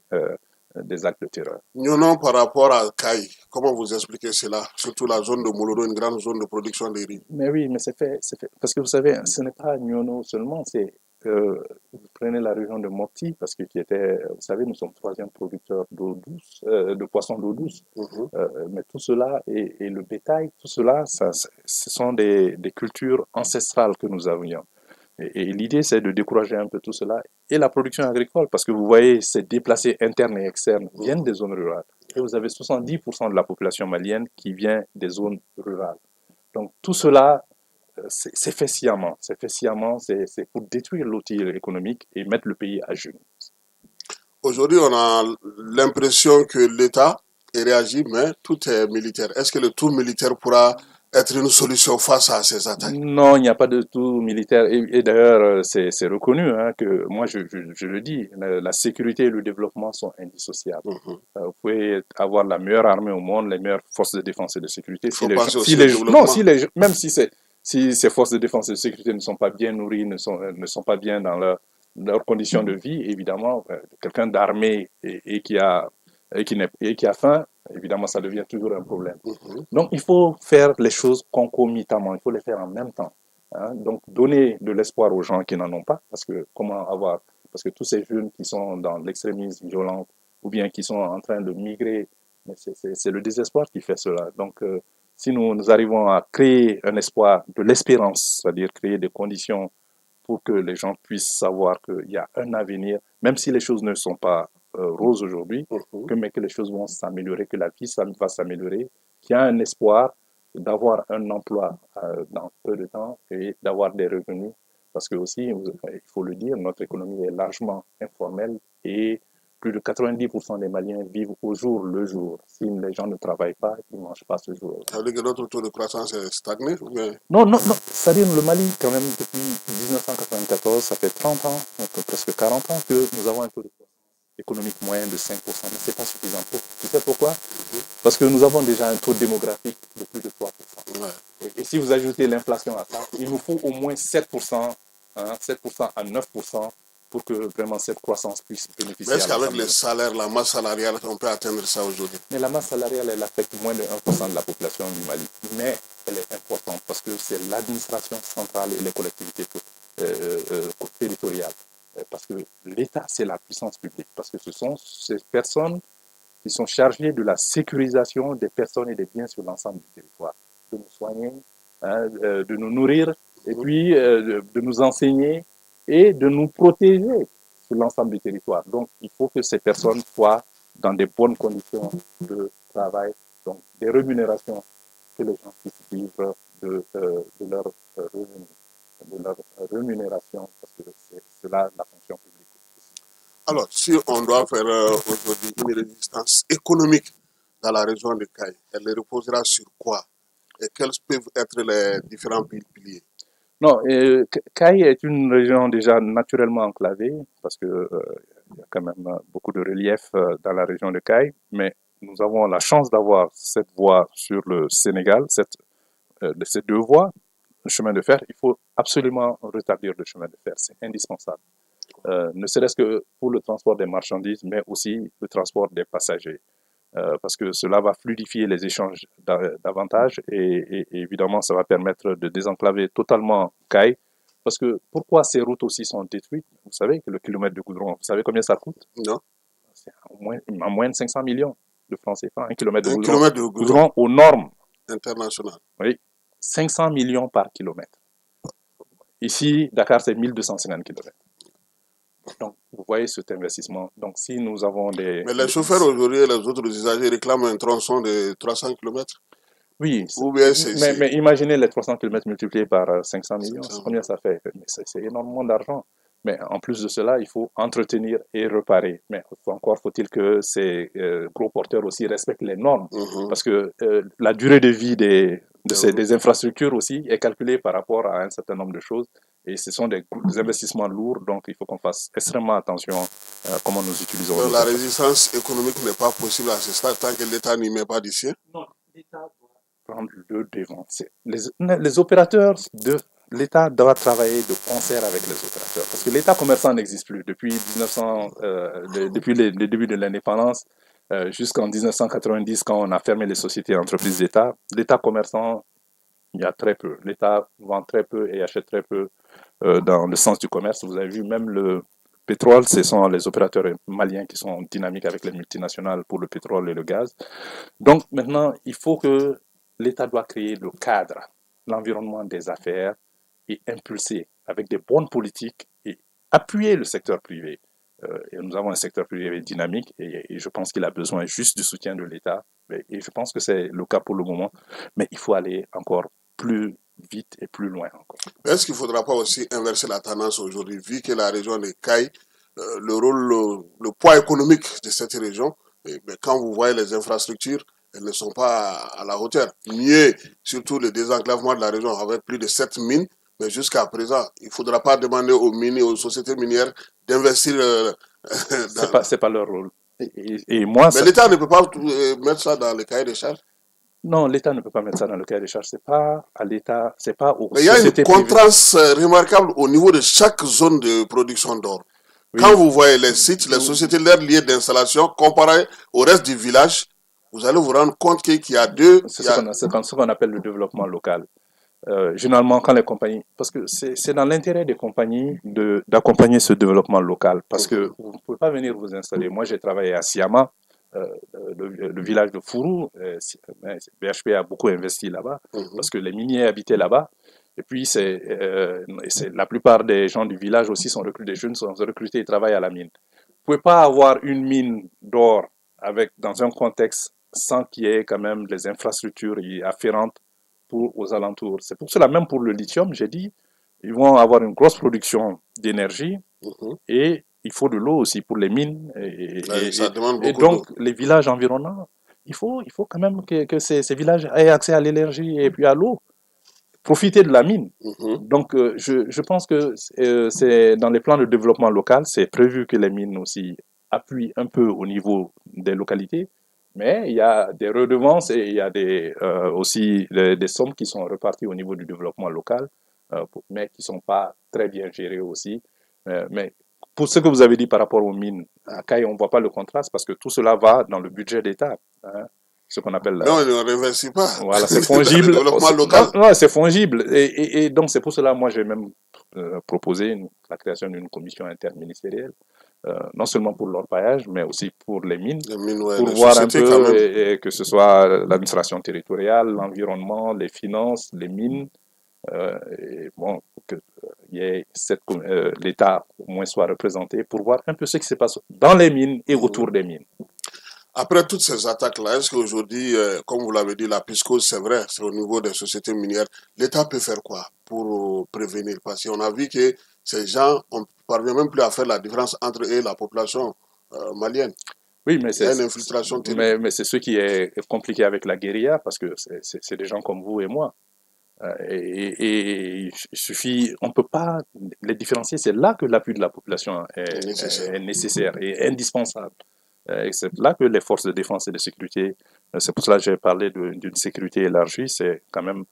ces numéros verts qui sont là, et puis que les gens soient alertes pour voir les mouvements inhabituels, et puis et vraiment qu'il y ait cette complicité entre les forces de défense et de sécurité et les populations. Et c'est cela qui va permettre d'aller vers la prévention plutôt que vers la réaction. Qu'est-ce que l'État doit faire pour que la région de Caille ne soit pas asphyxiée? Ben, l'État aujourd'hui doit communiquer, l'État doit poser des actes. Par rapport à cela, je crois que l'État doit tout faire pour montrer aux Caïsiens qui ne sont pas seuls, aux localités attaquées, que l'État est présent et que les forces de défense et de sécurité ont fait leur travail, mais il faut accompagner ça avec le développement économique. Donc l'État doit faire d'autres gestes, tant au niveau des infrastructures que d'appui à ceux qui sont vulnérables ou ceux qui ont été touchés par ces actes terroristes. Je pense qu'il faut même mettre un fonds en place, un fonds national, pour aider les victimes de ces attaques barbares et ignobles. Aujourd'hui, l'impact direct qu'on voit, c'est l'augmentation du prix du ciment. La tonne qui était de 85 000 est actuellement à 100 000 francs. Mais je vais vous dire, il faut qu'on fasse extrêmement attention. Le côté économique est très important. Moi, j'ai remarqué que depuis janvier de cette année, le Mali est le pays de l'UEMOA, c'est-à-dire les 8 pays de l'Afrique de l'Ouest qui en partagent le franc CFA, qui a le taux d'inflation le plus élevé. Ce n'est jamais arrivé dans l'histoire. Avant 2020, nous étions parmi les pays qui avaient des taux d'inflation les moins élevés. Mais depuis la Covid, en français facile. Depuis la Covid, l'inflation a augmenté. L'inflation, c'est la hausse généralisée et durable des prix des biens et des services que nous consommons tous les jours. C'est ton assommant, par exemple. Ton prix du courant, ton prix de carburant. Même si pour le carburant, quand même, l'État a fait un effort. Depuis 6 mois, il y a quand même 75 francs qui a été déduit du prix à la pompe. Et ça, il faut saluer aussi. Pour clore ce chapitre, il y a des populations des Cailles qui nous ont demandé de vous poser certaines questions, notamment 3. Et qui vivent à Caille aujourd'hui pour le maintien de leur économie, surtout dans les marchés, ceux qui vont dans les foires. Quel doit être leur comportement vis-à-vis des secteurs qu'ils gèrent aujourd'hui, surtout la petite économie? Il y a des Maliens de la diaspora qui envoient de l'argent. Ils se sont aussi posé la question, est-ce que ça ne va pas perturber, les attaques là ne vont pas perturber les transferts et autres transactions qu'ils font au niveau des populations des Cailles? Non, je vais commencer par la diaspora qu'il faut saluer d'abord, parce que quand on parle beaucoup de la résilience de notre économie, c'est en partie grâce à la diaspora. En 2023, la Banque mondiale a dit que par les circuits officiels, les circuits financiers, il y a 631 milliards qui ont été transférés de la diaspora vers le Mali. Et moi, j'imagine qu'il y a autant qui a été transféré par les voies officieuses. Donc, et les infrastructures à Caille, en grande partie, c'est la diaspora qui y contribue. Donc, qu'il continue, parce que ça aide, parce que l'État, vous savez, nous sommes dans une conjoncture internationale difficile. L'État n'a pas les moyens que les gens croient qu'il a. Même l'État a ses difficultés comme toi et moi. Peut-être moi un peu plus que toi. Parce que tu es en train de grossir tous les jours. Donc, en fait, l'État a des limites. Vous avez vu, cette année, on va avoir un déficit budgétaire. Ça veut dire que les dépenses de l'État vont dépasser les ressources de l'État de 531 milliards. Mais l'année dernière, c'était 581 milliards, pardon. Et l'année dernière, c'était 683 milliards. Donc, l'État a baissé son déficit de 102 milliards. Mais en même temps, la masse salariale est en train d'augmenter, parce que l'État essaie de mieux payer ses travailleurs. Mais en même temps, une augmentation. Oui, on augmente, mais pour la paix sociale, la cohésion sociale. Vous êtes obligé de faire cela. Mais en même temps, cela diminue le budget d'investissement de l'État. Donc, ça veut dire moins de... Mais est-ce qu'on n'a pas plus de budget pour la masse salariale que plus pour l'investissement aujourd'hui au Mali? Beaucoup plus. On est presque à 75%, 25%. Dans les salaires. 75% pour le fonctionnement. Et le fonctionnement, c'est en grande partie les salaires. Mais un tiers des dépenses budgétaires de l'État un tiers est consacré au salaire, la masse salariale. Donc ça veut dire qu'on a encore dessus. Par rapport au Caïsien lambda. Et ce que vous disiez, la première question, la première question, c'est que il faut, comme je l'ai dit, il faut encore développer cette complicité entre les forces de défense et de sécurité et les populations, parce que c'est plus facile de prévenir que de guérir. Donc, c'est en cela, quand il y a des mouvements suspects ou bien quand on voit des choses qui ne sont anormales, de le signaler. Mais en même temps, la présence de l'État, même si elle est discrète, que ça aussi, ça peut rassurer les populations de savoir aussi que les forces de défense et de sécurité sont à leur côté, ce qui est le cas. Mais ça ne peut pas bloquer les transferts de la... Non, mais les transferts, non, ça se fait de main à main et ça se fait par les systèmes financiers. Et d'ailleurs, vous savez que les transferts vers l'Afrique à partir de l'Europe et des États-Unis sont les plus chers dans le monde. On est entre 7 et 10%, les montants que ceux qui transfèrent l'argent collectent. Ouais. Ce que les financiers gagnent sur le dos de nos populations et de nos travailleurs. Voyons maintenant sous l'angle AIS, ces attaques. Parce que c'était un peu global aussi. Hein. C'est pas que le Mali, il y a le Niger, chacun a sa dose. C'est parti du Mali, ça s'est métastasé vers le Burkina, la zone du Liptako-Kourma. Après, c'est parti vers le Niger, même si cela ne concerne pas vers le Nigeria et le lac Tchad. Donc, ce que je pense, c'est que quand même, l'AES, j'avais toujours dit qu'il fallait coordonner les activités, surtout la défense, la sécurité et le développement. Ce sont les 3 piliers, d'ailleurs. Et vous savez que ce sont ces 3 piliers qui soutiennent la politique de défense, de sécurité nationale des États-Unis. Bon, donc, je pense que ces 3 pays ont beaucoup de similitudes, ont les mêmes difficultés. Donc, en mutualisant leurs forces, en créant des synergies, je pense que, et surtout en ces exercices conjoints et ces renseignements et ces droits de poursuite, le fait qu'il y ait une interaction vraiment beaucoup plus grande entre nos 3 pays, je pense que cela est un début de solution pour ces différentes difficultés sur le plan de la défense, mais aussi de la sécurité. Vous croyez en la banque d'investissement? C'est une excellente idée, mais moi, ce qui m'inquiète maintenant, les 500 milliards de francs CFA, le capital, ça va venir d'où? Je pense qu'on ne peut pas commencer avec 500 milliards, mais je crois qu'il faut au moins commencer avec 100 milliards. 500, c'est trop? Bon, avec les difficultés actuelles, vous avez vu les salariés, l'effort de défense et de sécurité. Vous savez, si vous prenez la loi de finances 2025, le premier budget, c'est la défense et la sécurité. Et les enseignements viennent après, ensuite le développement rural. Mais donc, il ne faut pas tout faire en même temps.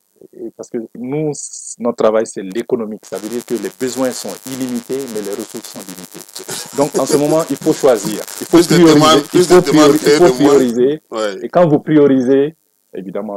les priorités viennent en tête, et puis le reste, de moins en moins. Et c'est ce qui nous arrive avec le budget d'investissement. Mais le budget d'investissement, on en a besoin parce que l'investissement, c'est ce qui permet à l'économie de croître, hein, d'augmenter les revenus, de créer des emplois aussi. Sur le plan international, on voit qu'il y a une réunion qui se passe à Lomé, la deuxième session. Qui s'est passée à Lomé. Oui, qui s'est passée à Lomé. Les pays de l'AES ont claqué la porte. Est-ce que c'est définitif? Ou ils vont revenir?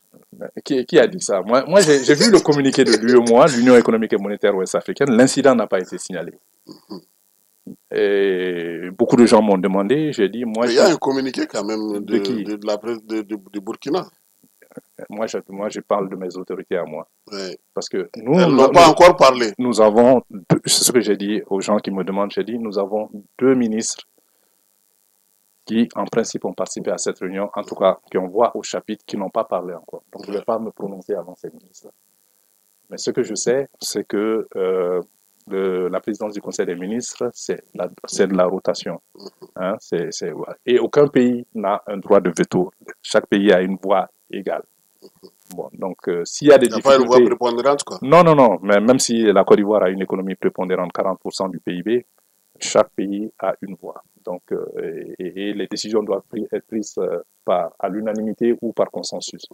Bon, donc nous attendons de voir un peu. Moi, donc, claquer la porte, vous voulez voir la version officielle? Je veux entendre la version de mon gouvernement d'abord. Et après, je vais me prononcer. Mais pour le moment, j'ai lu les textes. Et je pense, si c'était le cas, si ça s'avérait, c'est pas normal. Mais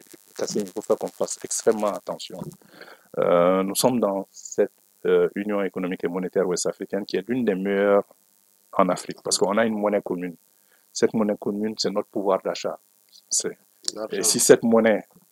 se déprécie... Il faut qu'on la gère sans passion, quoi. Absolument, sans émotion.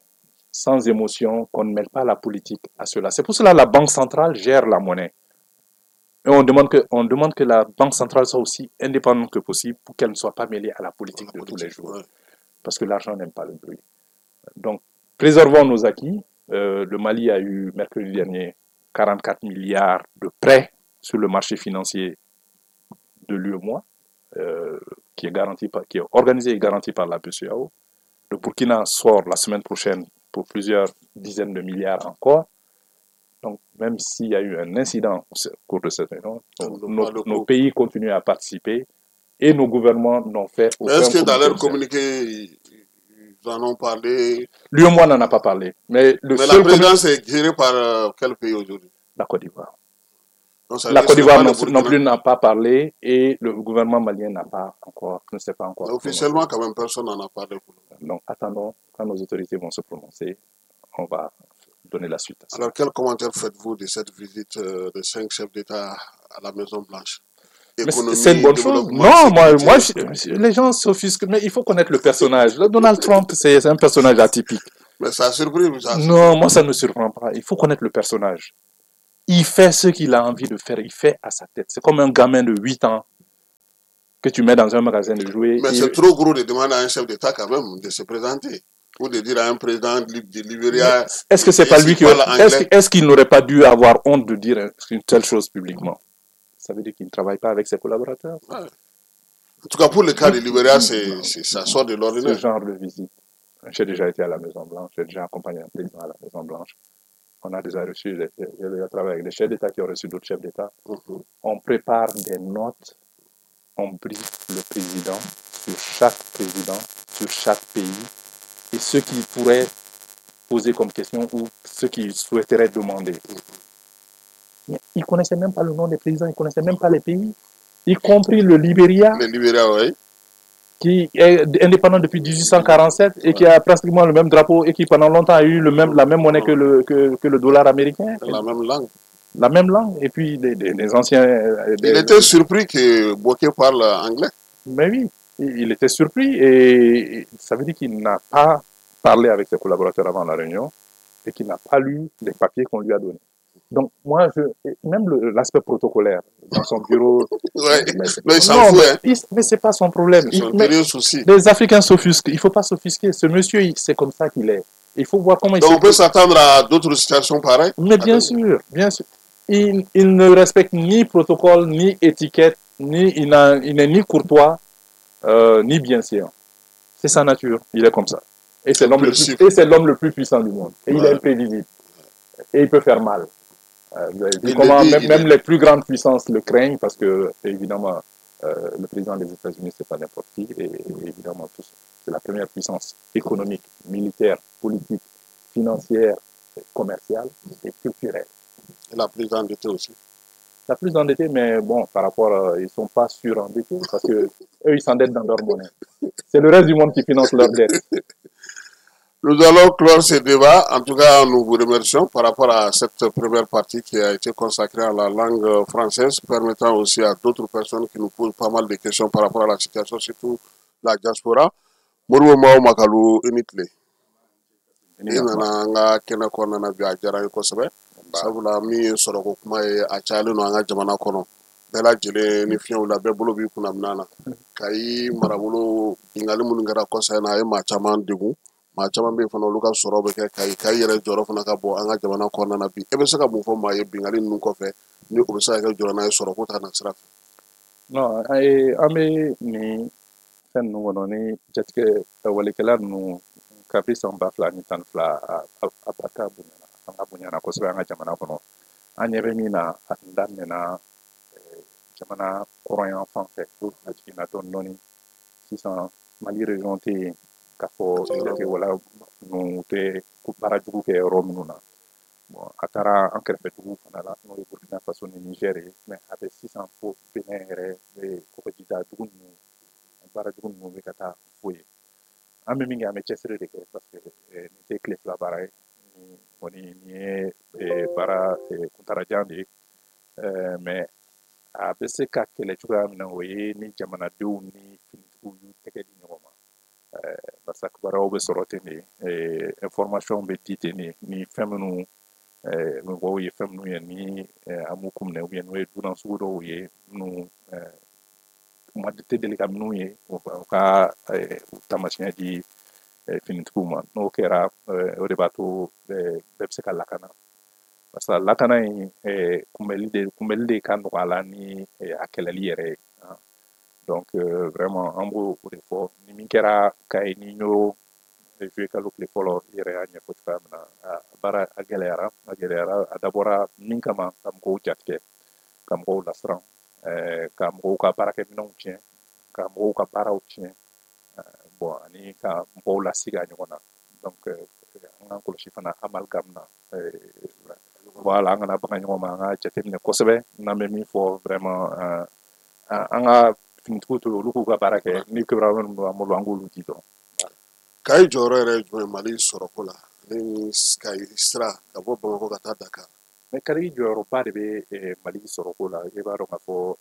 an ka minɛnw minnu bɛ bɔ kɔfɛ ani an ka minɛnw minnu bɛ taa kɔfɛ kɛmɛ sara la 70 bɛ tɛmɛ kayi de fɛ barisa u bɛ taa dakar de fɛ bi in na gɛlɛya bɛ sirako la kayi sira yɛrɛ ɲɛ b'a la bon sira in fana tiɲɛna barisa fɔlɔ camion tun tɛ taa train de tun bɛ doni ninnu ta bon ni doni giriman bɛ sira kan sira bɛ tiɲɛ joona an y'a ɲɛf'i ɲɛna sira ninnu kilomɛtiri bɛ taa fo 1,5 miliyɔn ɲɔgɔn na a sira ɲuman dɛ donc vraiment a ka o baara ninnu kolo ka girin kosɛbɛ donc vraiment fo mɔgɔw k'u janto doni camion minnu bɛ tɛmɛ vraiment u kana tɛmɛ minɛn hakɛ dɔw kan min yamaruyalen don mais ani il faut que an ka terrain ko in ɲɛnabɔ parce que a bɛna sirako nɔgɔya kosɛbɛ ka to a da ka nɔgɔn wa a ka teli fana et puis a b'a to fana dugu minnu bɛ rayida la olu fana bɛ se ka voilà activité économique kɛ donc o bɛ caman bɔ secteur fɛn gɛlɛya la Kayi région kɔnɔ bon i ye a fɔ sanu bɔyɔrɔ ninnu fana caman bɛ Kayi de ne y'a ɲɛfɔ cogoya min na bon an ɲɛ bɛ gɛlɛya dɔw fana bɛ ka na olu ka minɛnw ɲini siranni ka mɔgɔw lasiran fɛn dɔw la a bɛna ni gɛlɛya dɔ ye donc u bɛɛ bɛna to dɔ bɛ bɔ sɔrɔ la u bɛɛ bɛna to dɔ bɛ bɔ baara min bɛ se ka di mɔgɔw ma donc vraiment an bɛ a ɲini an ka jamana ɲɛmaaw fɛ u ka mɔgɔ minnu degunna nin ko ninnu na minnu ka minɛnw tiɲɛna minnu ka baara tiɲɛna an ka tigɛ don olu ma ka se k'u dɛmɛ parce que minnu nana tiɲɛni kama a dabɔ kun tun y'o de ye ka jamanadenw kɔ don ɲɔgɔn ma ka tiɲɛni kɛ ayiwa ka mɔgɔw bila gɛrɛntɛ kɔnɔ comme ça ni mɔgɔw frustrera u bɛ se ka hali olu rejoindre ou bien ka fɛn wɛrɛw kɛ min bɛ na ni degun ye jamanaden bɛɛ ma. A bɛ n'a fɔ fana ye ko in labɛn dɛ parce que n'i ye sigida minnu pintara k'olu ka yɔrɔ 7 a bɛɛ lajɛlen sɔrɔ yen a bɛɛ lajɛlen bɛ Mali lase kɔgɔjidaw la. Ani siradaw yɛrɛ axe routiers de don a bɛɛ jateminɛlen don kojugu o yɛrɛ de bɛ ka ne lasiran parce que a ma kɛ kun fɛ. Est ce que a b'an ka to jamana ka hakili to sanubɔyɔrɔ minnu bɛ Kayi hali n'o y'a sɔrɔ sanubɔyɔrɔ belebeleba ninnu se ma k'u ma fɔlɔ parce que u fana ka lakanako bɛ yen. A dabɔkun y'o bɛɛ de ye mais je pense que jamana ɲɛmaaw hakili b'o bɛɛ la. mais bi n'i ye sɔrɔko yɛrɛ ta k'a lajɛ an ka jamana kɔnɔ an ka jamana yɛrɛ bɛ sɔrɔ minnu kɛ an bɛ mun dun an bɛ minnu ta ka bɔ kɔfɛ a ko yɛrɛ bɛ cogo di. bon i b'a dɔn an bɛ diɲɛ bɛ gɛlɛya dɔ kɔnɔ kabini corona bana kɛlɛ bon rusiw ni ukrainienw ka kɛlɛ fana o nana ni taji sɔngɔ yɛlɛnni ye taji dun fana bɛ don fɛn caman la hali ka dan sanni feere la diɲɛ kɔnɔ o bɛ kɛ kɔgɔji donni de fɛ n'a bɛ fɔ a ma ko bois maritime bon minɛn fɛn fɛn bɛ san ka feere diɲɛ kɔnɔ 100 la 80 bɛ tɛmɛ par bois maritime bon donc ni transport maritime yɛlɛla minɛn fɛn fɛn bɛ donni o sɔngɔ bɛ yɛlɛ o bɛɛ bɛ yɛlɛ bon anw ka jamana dun kabini an y'an ka yɛrɛma hɔrɔnya sɔrɔ Mali an bɛ minɛn min san kɔfɛ o de ka ca n'a bɛ fɔ a ma ko importation o de ka ca n'an bɛ minɛn min feere kɔfɛ n'a bɛ fɔ a ma ko exportation bon donc o bɛ na ni gɛlɛya dɔw ye o de kɛlen bɛ yɛrɛ ka fɛnw sɔngɔ yɛlɛ an fɛ yan n'a bɛ fɔ a ma ko inflation an bɛ fɛn minnu san don o don n'an mago b'u la n'a bɛ fɔ a ma ko bien le service de consommation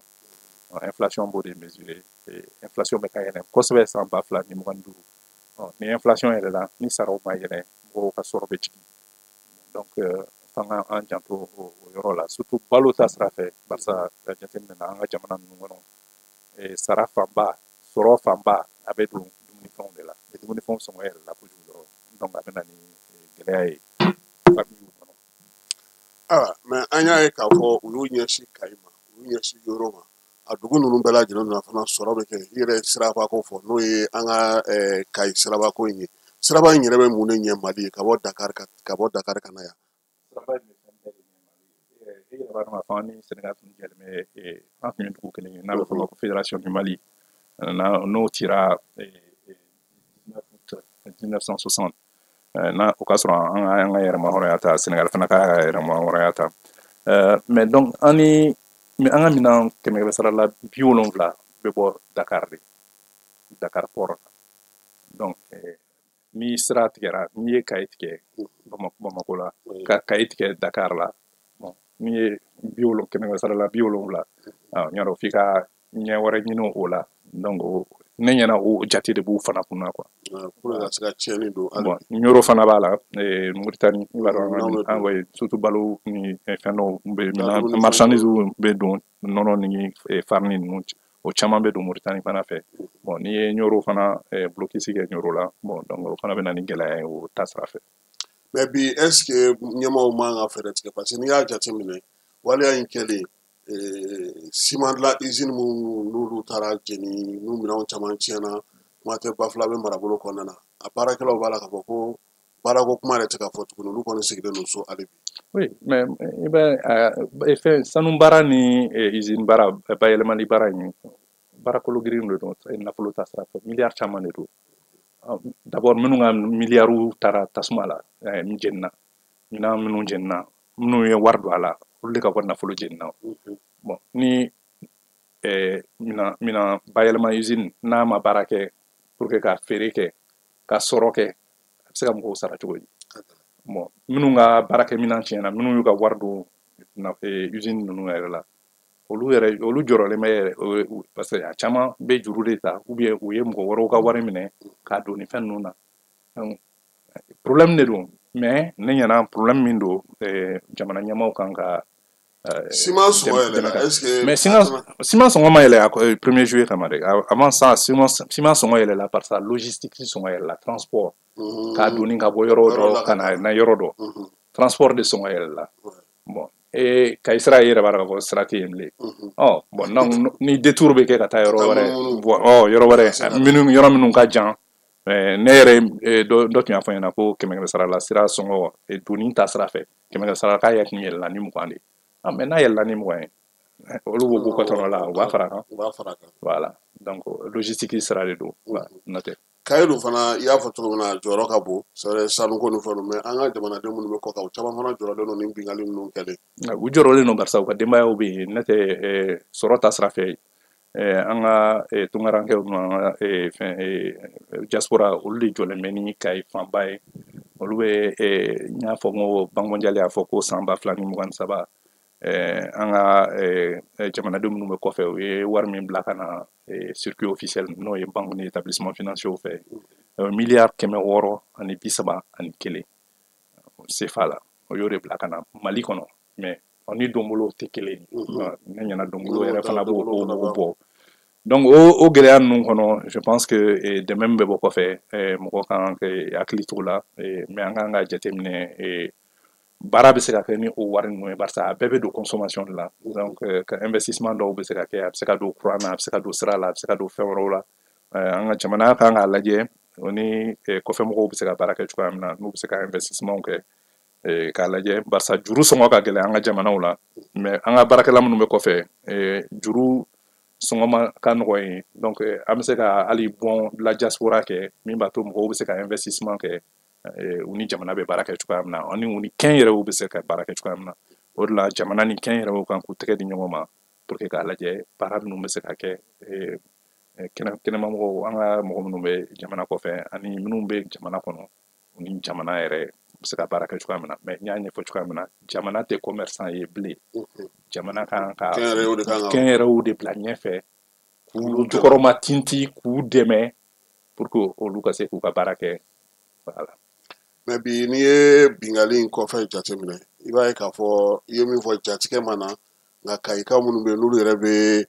baara kɛ jagoko hukumu kɔnɔna na u caman bɛ ka ɲininkali kɛ olu kan ka se ka mun yɛrɛ kɛ bi yaasa u ka jago n'u ka fɛnw a kana na tiɲɛ parce que ni bingali fana taa ni ka segiw siraw a b'olu fana taali gɛlɛya kosɛbɛ. Bon, moptikaw o de bɛ moptikaw kɔnɔ o de bɛ gawukaw kɔnɔ o bɛ an sɔn Minaka Kidal Tesali yɔrɔ bɛɛ hali Bamakɔ bi parce que ni mɔgɔ ninnu u ye bɛ ka yira de Segu u bɛ ka yira de k'a fɔ ko Mali yɔrɔ bɛɛ u bɛ se ka tiɲɛni kɛ mais tiɲɛni n y'o de fɔ n ko sécurité 100% tɛ yen parce que ka na ka tiɲɛni kɛ ka boli tiɲɛni de ka nɔgɔn ni dilanni ye voilà donc c'est o de la n y'a fɔ n ko finitigiw ni population ka complicité o de b'a to ni fɛn caman bɛ se ka kunbɛn n'i y'a ye an bɛ minnu ye mais dɔw bɛ kunbɛn n'o tɛ fɔ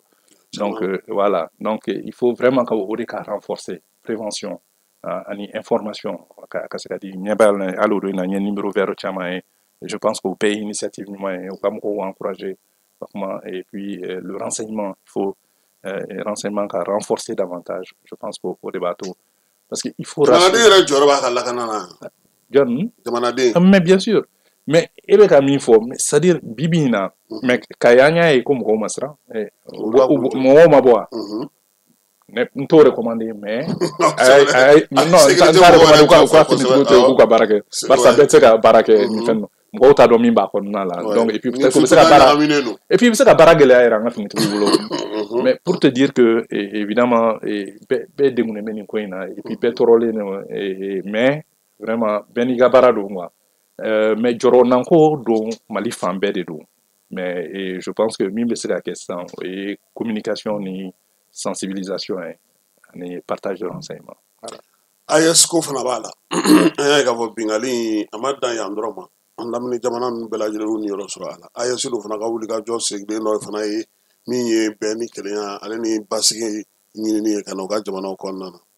Awɔ AES n'a bangera juillet kalo tile 6 san 2023 ale dabɔra min kama o ye jamana saba in bɛ se k'u tɛgɛ di ɲɔgɔn ma cogoya min na jamana wɛrɛw kuma ɲɔgɔnya ani lakana ani sɔrɔ ta sira fɛ je pense que o ye ko ɲuman ye barisa jamana saba in n'i y'a insécurité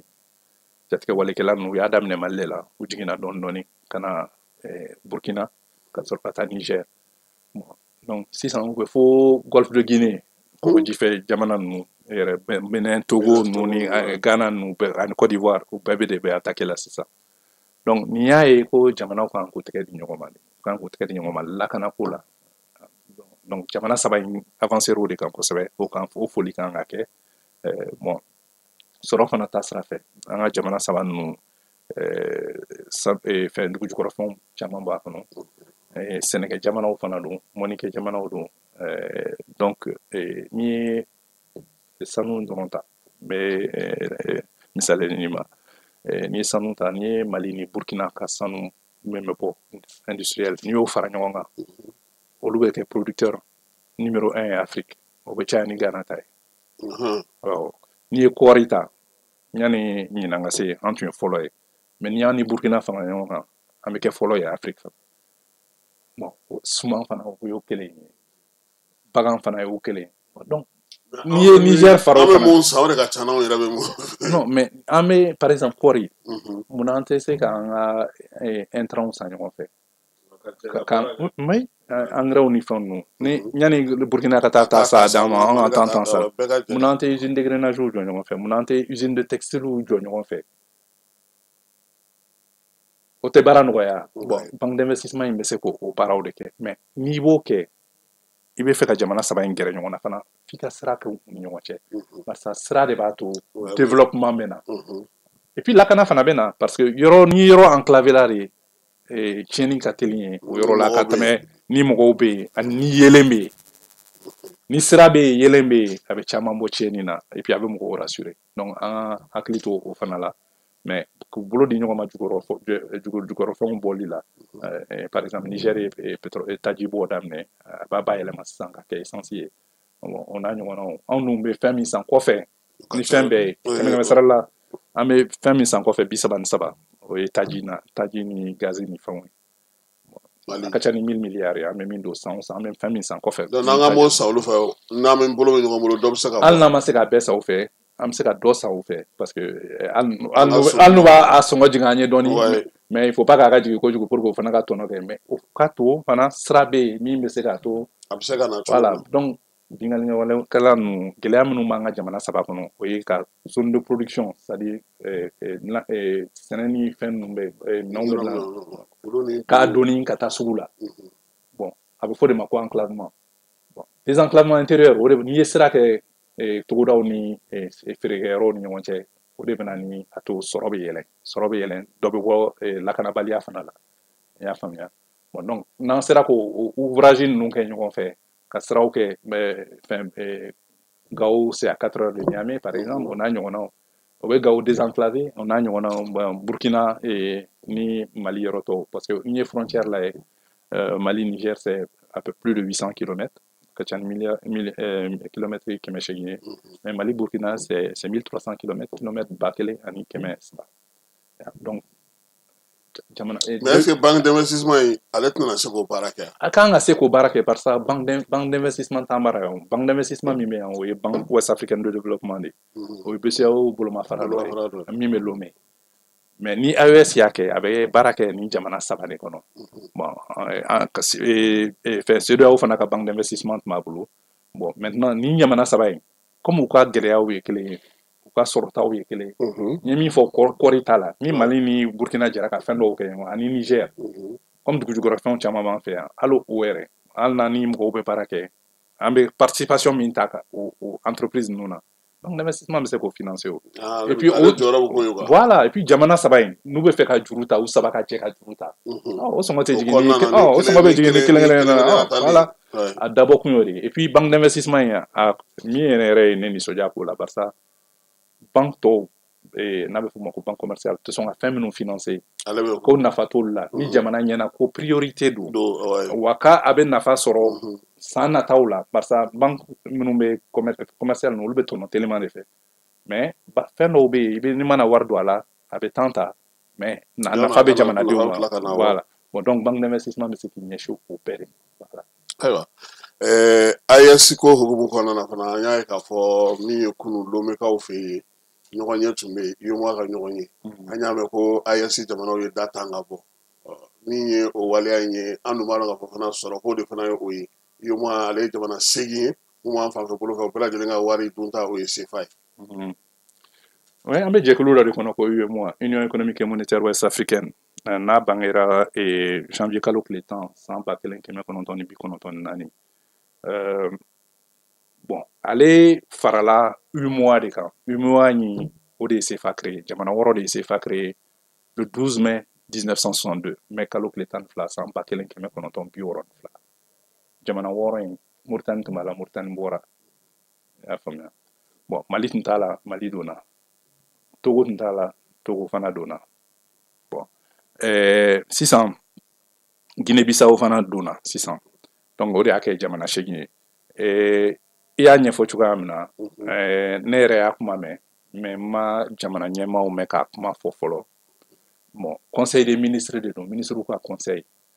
bon ministres ka conseil jamana bɛɛ b'a kɛ kelen kelen de normalement jamana kelen bɛ san 2 de kɛ a bɛ Côte d'Ivoire ɲɛmaaya bɛ Côte d'Ivoire de bolo sisan a dir'olu de ma sa kɛ ayi a tun b'olu de bolo sisan n ye min mɛn k'a tun kan ka di jamana wɛrɛ ma mais olu y'a mara bon a kɔni b'olu bolo halisa parce que a ma yɛlɛ a ma di mɔgɔ wɛrɛ ma voilà a bɛ Côte d'Ivoire de bolo halisa mais mun y'o kɛ bon ne i ye min fɔ ne yɛrɛ fana y'a mɛn n y'a mɛn source kelen dɔrɔn de ta bon donc ne fo n k'a croiser i ka ɲininkali sisan voilà UEMOA m'a kuma fɔ olu ye communiqué kɛ mais ko réunion kɛra u m'a fɔ ko incident kɛra bon Mali gouvernement fana parce que an ka ministre fila tun normalement olu tun participera olu fana m'a kuma kɛ fɔlɔ donc j'attends le communiqué du gouvernement du Mali mais est-ce que a ko in ni a kɛra bɔli ko ye parce que UEMOA fana sɛbɛnnen don CFA de la kosɛbɛ ka bɔ min ka bɔ UEMOA la kɛ komi da tanna ka bɔ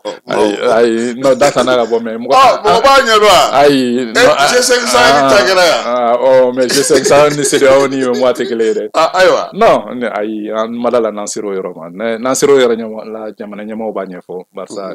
n'an bɔra a conséquences ka bon a conséquences ka bon n y'a f'i ɲɛna n ko wariko in c'est-à-dire l'argent n'est pas le bruit, c'est-à-dire warko nafolo ko te mangan fait quoi. Donc c'est-à-dire an bɛ fɛn tɔw kuma fɔ ni dusu ni fɛnw cogoya min na wariko tɛ se ka kɛ i b'a dɔn k'a fɔ ko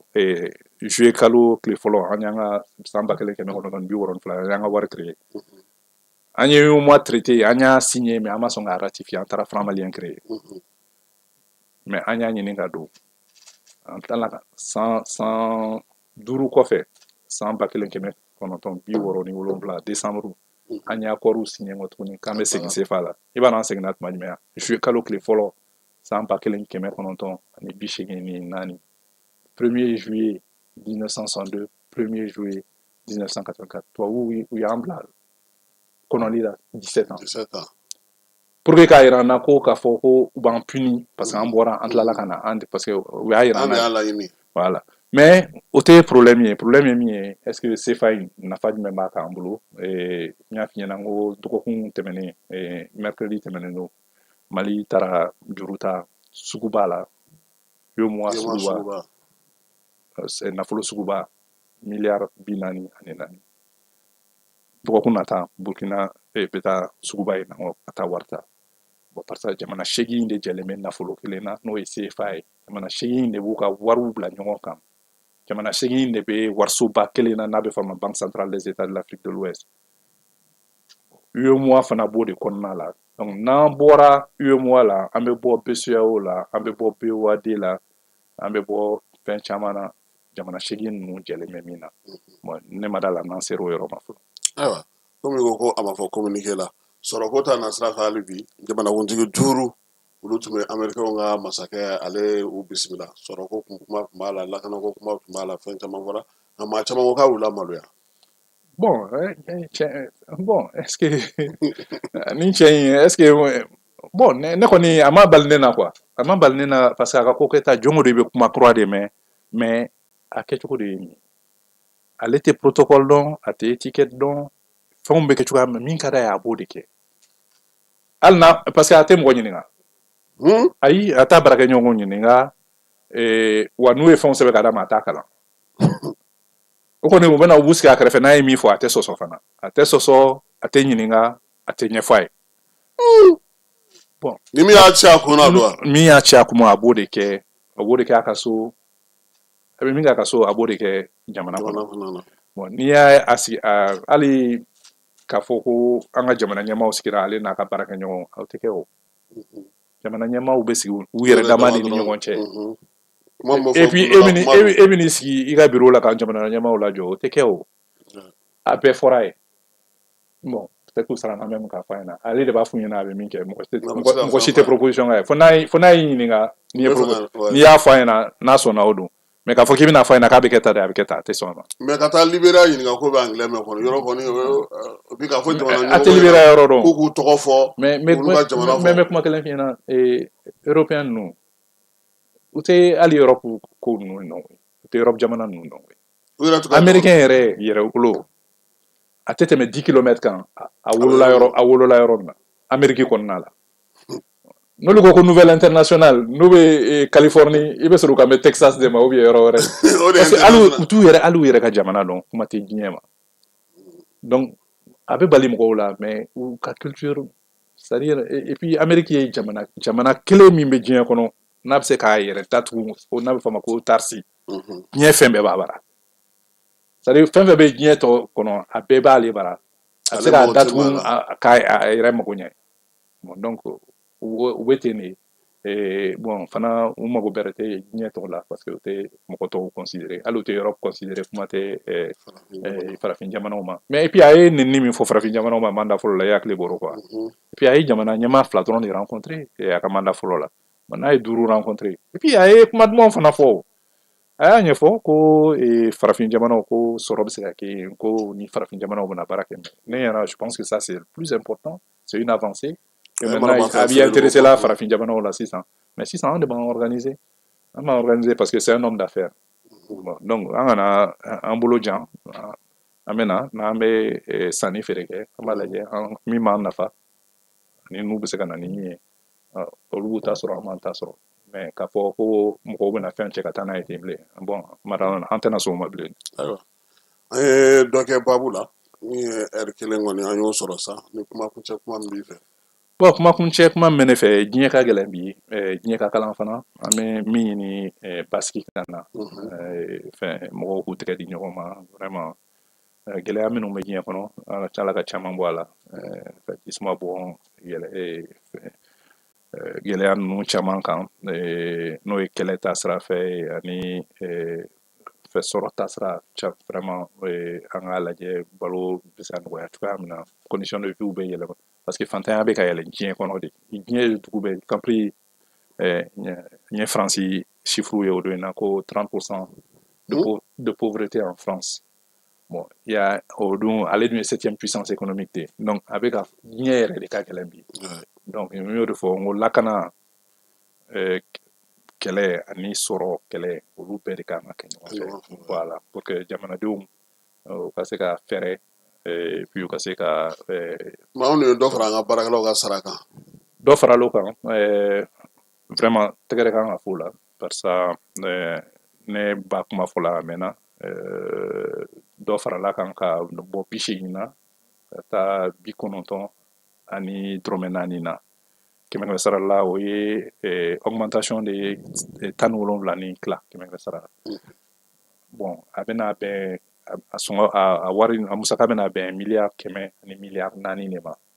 san 3 kɔnɔna la barisa a bɛ taa fo san 30 2030 voilà donc augmentation bɛ kɛ tous les 2 ans san 2000 ni 26 san 2000 ni 28 ani san 2000 ani 30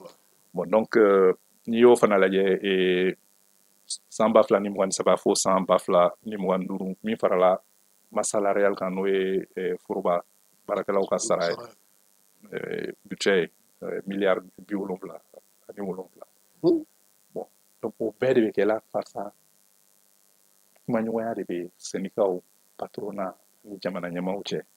pour que grève ninnu ni fɛn ninnu olu de bɛ fana y'a dama gɛlɛya de ye voilà donc a bɛ jamana segin kɔ kosɛbɛ donc ni ye baara taabolo ye nin ye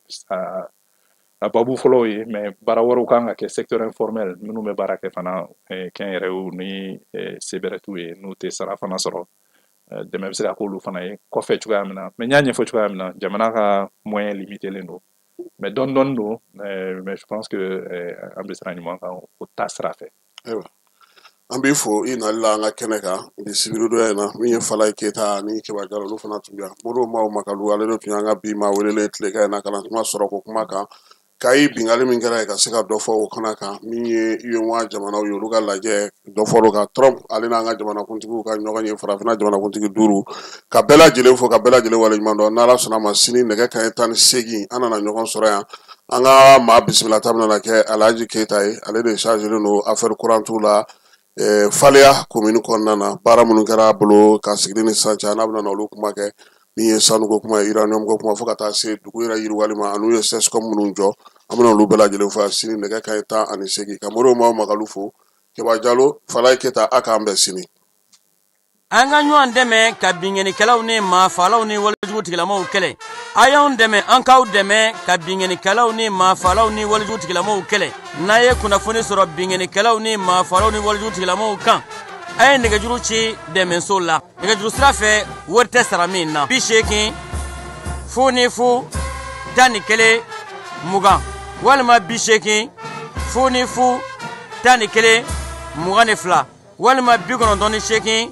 36 75 ngo 98 17 36 44